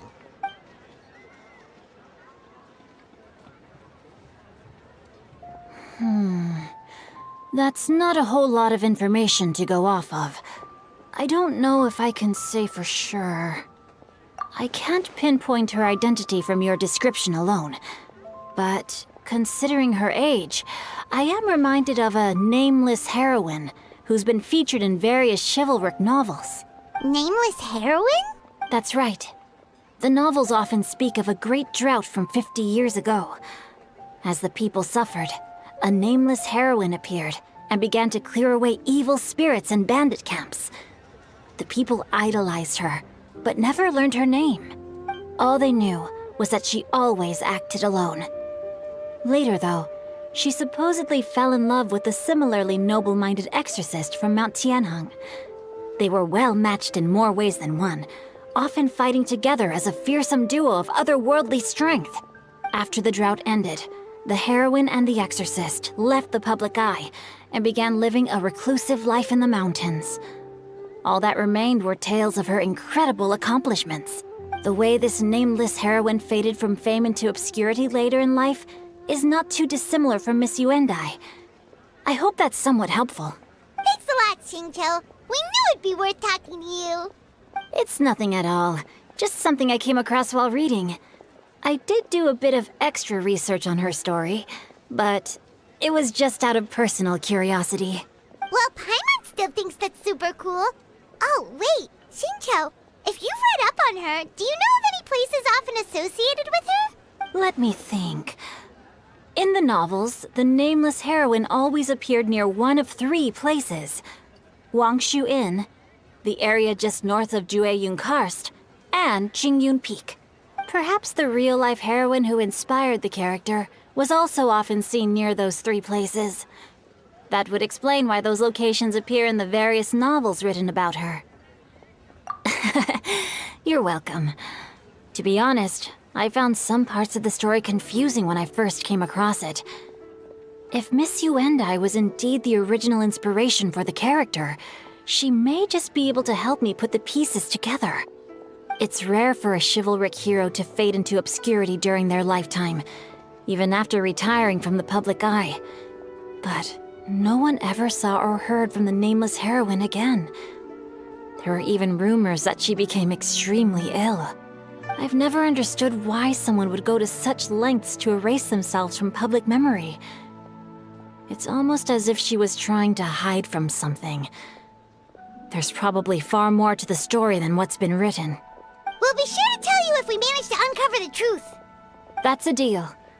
Perhaps, behind the truth of it all, there lies a story more fantastical than any work of fiction. Paimon feels like we just learned so much from Xingqiu. A drought, a nameless heroine, a life of seclusion. Wait, why does the story sound super familiar? Oh, right! There's a drought in this story, too! Xingqiu, are droughts super common in Liyue or something? Well, they used to be. But people have long since developed methods to prevent them, like by cultivating the soil or digging canals. So while droughts do happen from time to time, they are rarely regarded as true disasters. The drought 50 years ago is probably one of the worst we've had in the last several centuries. The crops withered, the streams ran dry, and the monsters in the mountains became rabid and agitated. Countless caravans were attacked, and people who lost their homes came together to form bandit groups. What started as a natural disaster soon became a human tragedy as well. That sounds awful. Yeah, and that's exactly why the nameless heroine was so beloved. She must have been someone of true integrity, to do so much for the people while asking nothing in return. Still, as terrible as that drought was, it was nothing compared to the truly calamitous disasters that befell this land in ancient times. They say that back in those days, disasters were both more severe and more common. Only the strongest of Adepti could hope to dispel the ruin and devastation. Do you have any other questions? We're good for now. We're just going to head back and meet up with Miss Xianyan and the others again. Paimon hopes that Granny Yuendai will be able to remember more of her past. She used to be a great hero who saved many people. So sad that she can't recall any of it. Anyway, we'll be off now. See you some other time, Xingqiu. Thank you so much for your help. It's no problem at all. Safe travels.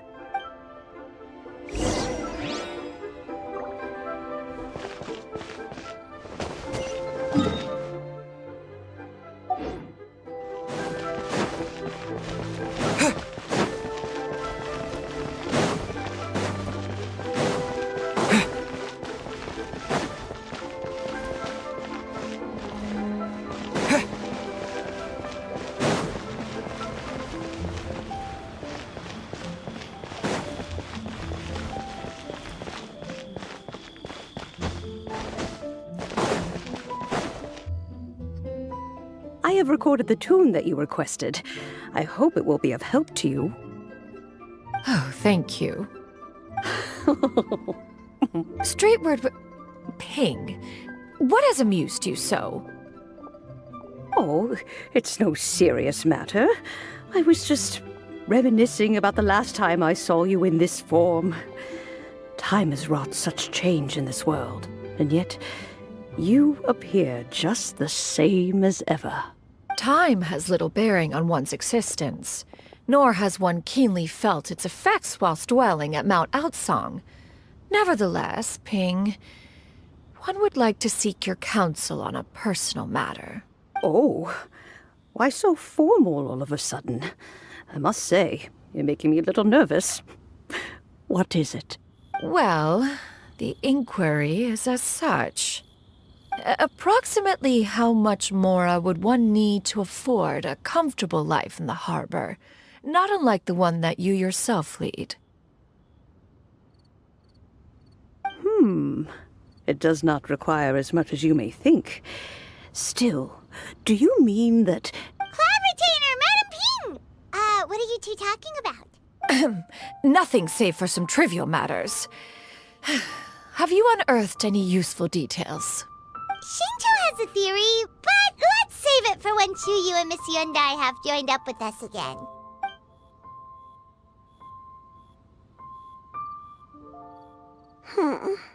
Do not be troubled, young lady. Here, have some tea. Thank you so much. What do you think, Chuyu? Does it match up with what you know of your granny? According to the story, the nameless heroine eventually fell in love with an exorcist from Mount Tianheng. Maybe that's my grandpa. I don't have many memories of him, but there was this one time I found a box in our attic full of a bunch of weird sigils.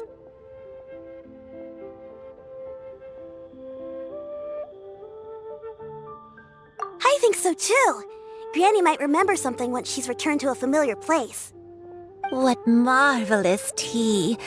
I can taste the dew's sweetness in this cup. It's as if I was taking a stroll in the mountains, thoroughly one with nature and at peace. Is that so? Then please drink as much as you like. There's no need to hurry. At our age, it's always nice to slow down and take the time to appreciate pleasant conversation among friends. Thank you. Okay, since we have the time, can I ask you something? Sure thing. What would you like to know? I have a secret I want to tell you. Let's go talk over there. This is a peaceful...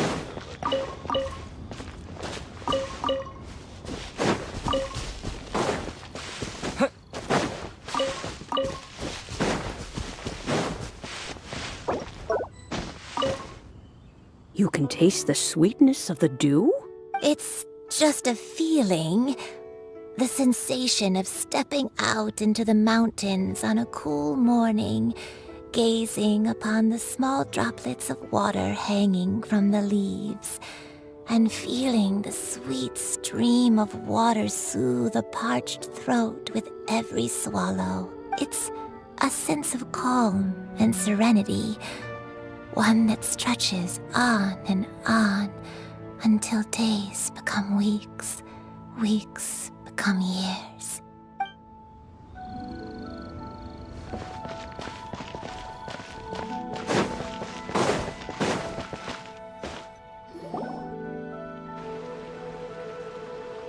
What's wrong, Shuyu? Well, I've been kind of meaning to ask ever since we started talking in the restaurant, but are you guys all adepti in disguise? Oh! About that. Well, you guys just seem super special. Plus, I think I might have heard Miss Shen Yun call herself an adeptus. Oh, must have been a slip of the tongue. Shen Yun, since you were the one who, misspoke, maybe you can explain to Shuyu here what you really meant by that. One is indeed an Adeptus. Is that of some concern to you? Huh? I knew it. Well, one time when I was a little kid, I saw a pure white illuminated crane. I had this super high fever, and Granny wasn't around. I was feeling all icky and gross. But then this snowy white crane flew down from the sky. She put me on her back and flew me to her cool Adeptus house and fed me some sort of magic potion. When I woke up, I was already back in my bed and my fever was gone.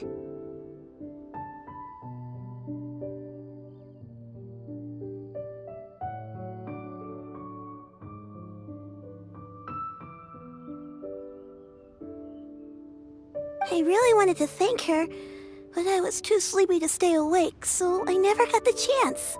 So, I just kind of wanted to ask if maybe any of you have ever met an Adeptus like that? A pure white illuminated crane? The only two we've ever met are blue and white and black and brown. Have you ever met one that's pure white, Cloud Retainer? Never has one met an Adeptus with such features. One surmises such a description is but a hyperbolic embellishment that oft results from narrative accounts.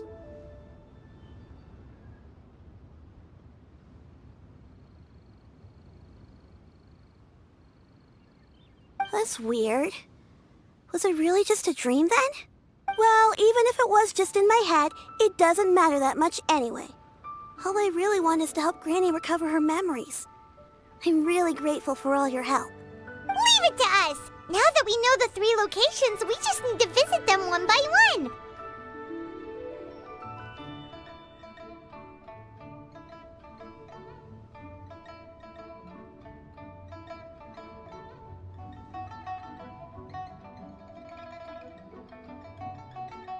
Let's go to Wangshu Inn first! Okay, I'll go get Granny.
Wangshu Inn. Wangshu Inn. Do you remember this place, Granny? Yes. The fish here is very delicious, and if you look out into the distance, you can always spot a bird that's been left behind by its flock. I believe I used to have a room here. It had a window. Yes, I spent a lot of time looking out that window. Which room was it again? Let me look. I'll come with.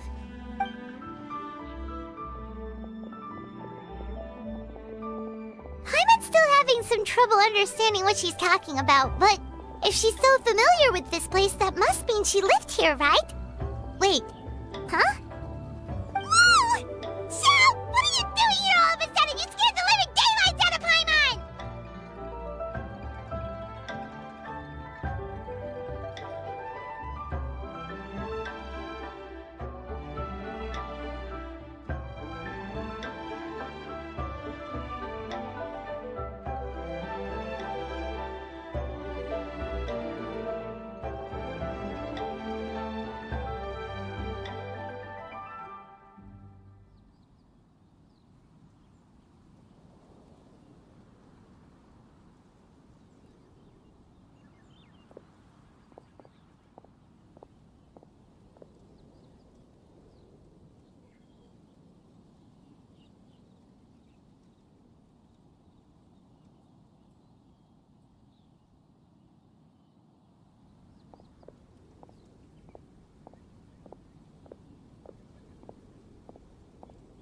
I sensed a non-human presence and decided to come take a look.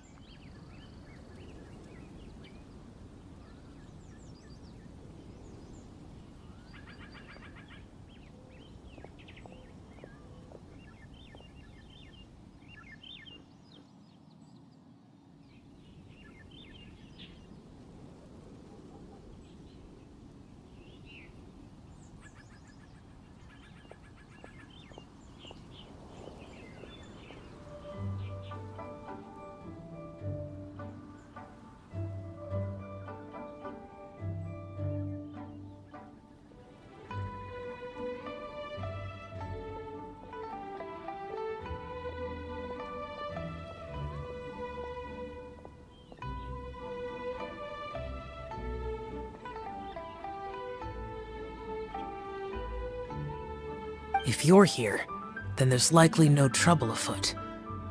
I suppose there's no cause for concern.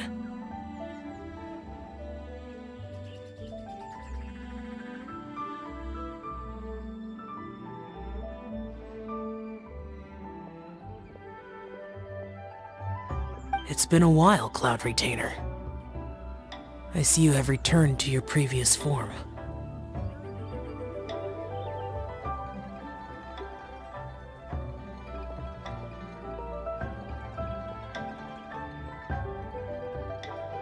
I have indeed. I fought alongside her in this form on many occasions during the Archon War. Oh, wow! What was she like during the war? Oh, wait, let Paimon take a guess. Was it anything like this?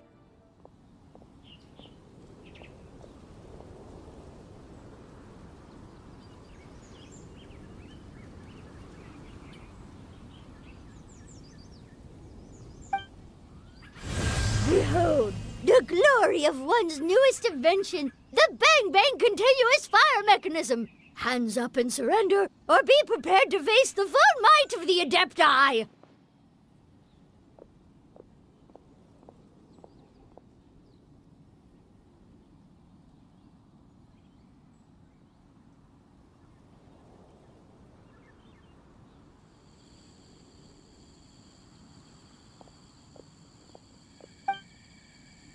An impressive imitation. Paimon knows her all too well.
Even so, Cloud Retainer was not always as ostentatious as you describe.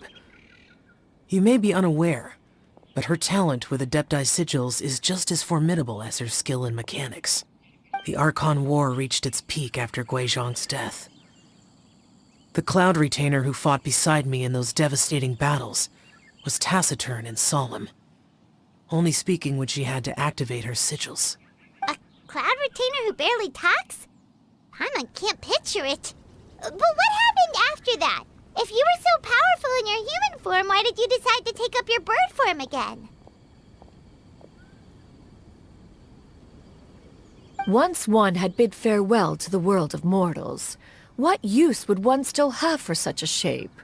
When dwelling between mountain and forest, away from the struggles and troubles of the mortal world, a mortal form is hardly the most fitting of choices. After the war, Cloud Retainer retired to Mount Outsong, only revealing herself to the occasional visitor, and always in her avian form.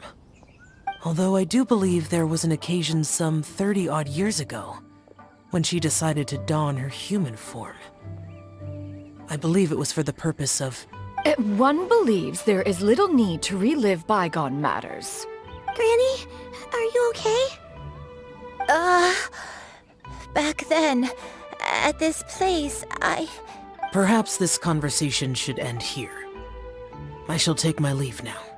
Should you encounter any trouble, you need only call my name. However, given that you are traveling with Cloud Retainer, I trust you are in good hands. Everyone! I think Granny is finally beginning to remember her past. Slowly now, calm your mind and recount what has been recalled. A long time ago, I stayed here to recuperate from my illness. Huh. So what Shinjo said was true! You did fall ill! Was that why you went into hiding? I don't remember. I'm very sorry, but I can't even remember the name of my illness. The only thing I can remember is that it took a great toll on me, and there was no cure for it. I was confined to my room in Wangshu Inn, where I spent many days unconscious. I'd come to every once in a while and stare at the migrating birds outside the window. It was a solemn sight. I remember crying, but I'm not even sure I knew why. One day, I met a traveling merchant. Upon hearing of my illness, he sold me a bottle of soul-revitalizing tea pills.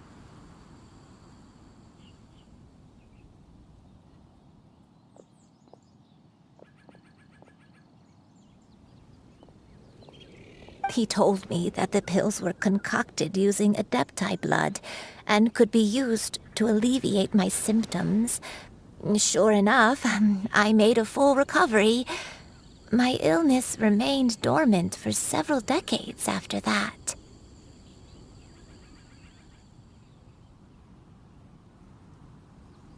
Wait, but if your illness remained dormant for several decades, are you saying that what you're going through now is just a relapse of what happened all those years ago?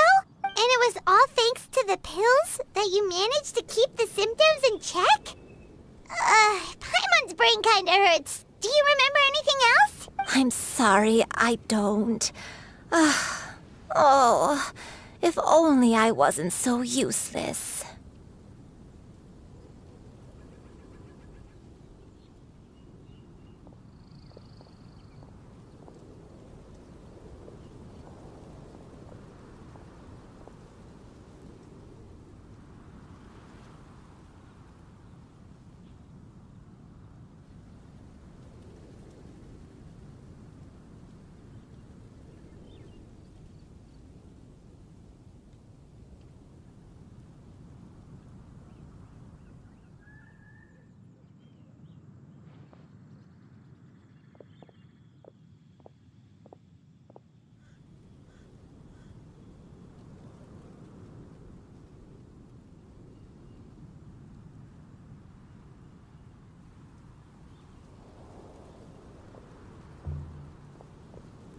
Hey!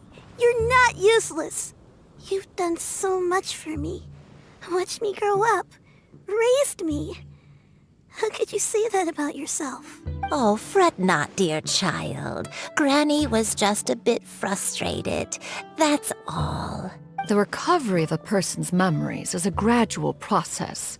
Finding pieces of one's past is always superior to not finding anything at all. Let us make haste to the next location. Next location. Next location. Oh, why don't we go to the area north of Dwayun Karst next? There isn't really a landmark there, so where should we start? Oh, Paimon's got it. Let's check out the houses in the area first. After all, if she was there for any length of time, then she would have stayed somewhere, right? Oh, Paimon's really got her thinking cap on today. At this rate, we'll recover all of Granny Wendai's memories in no time.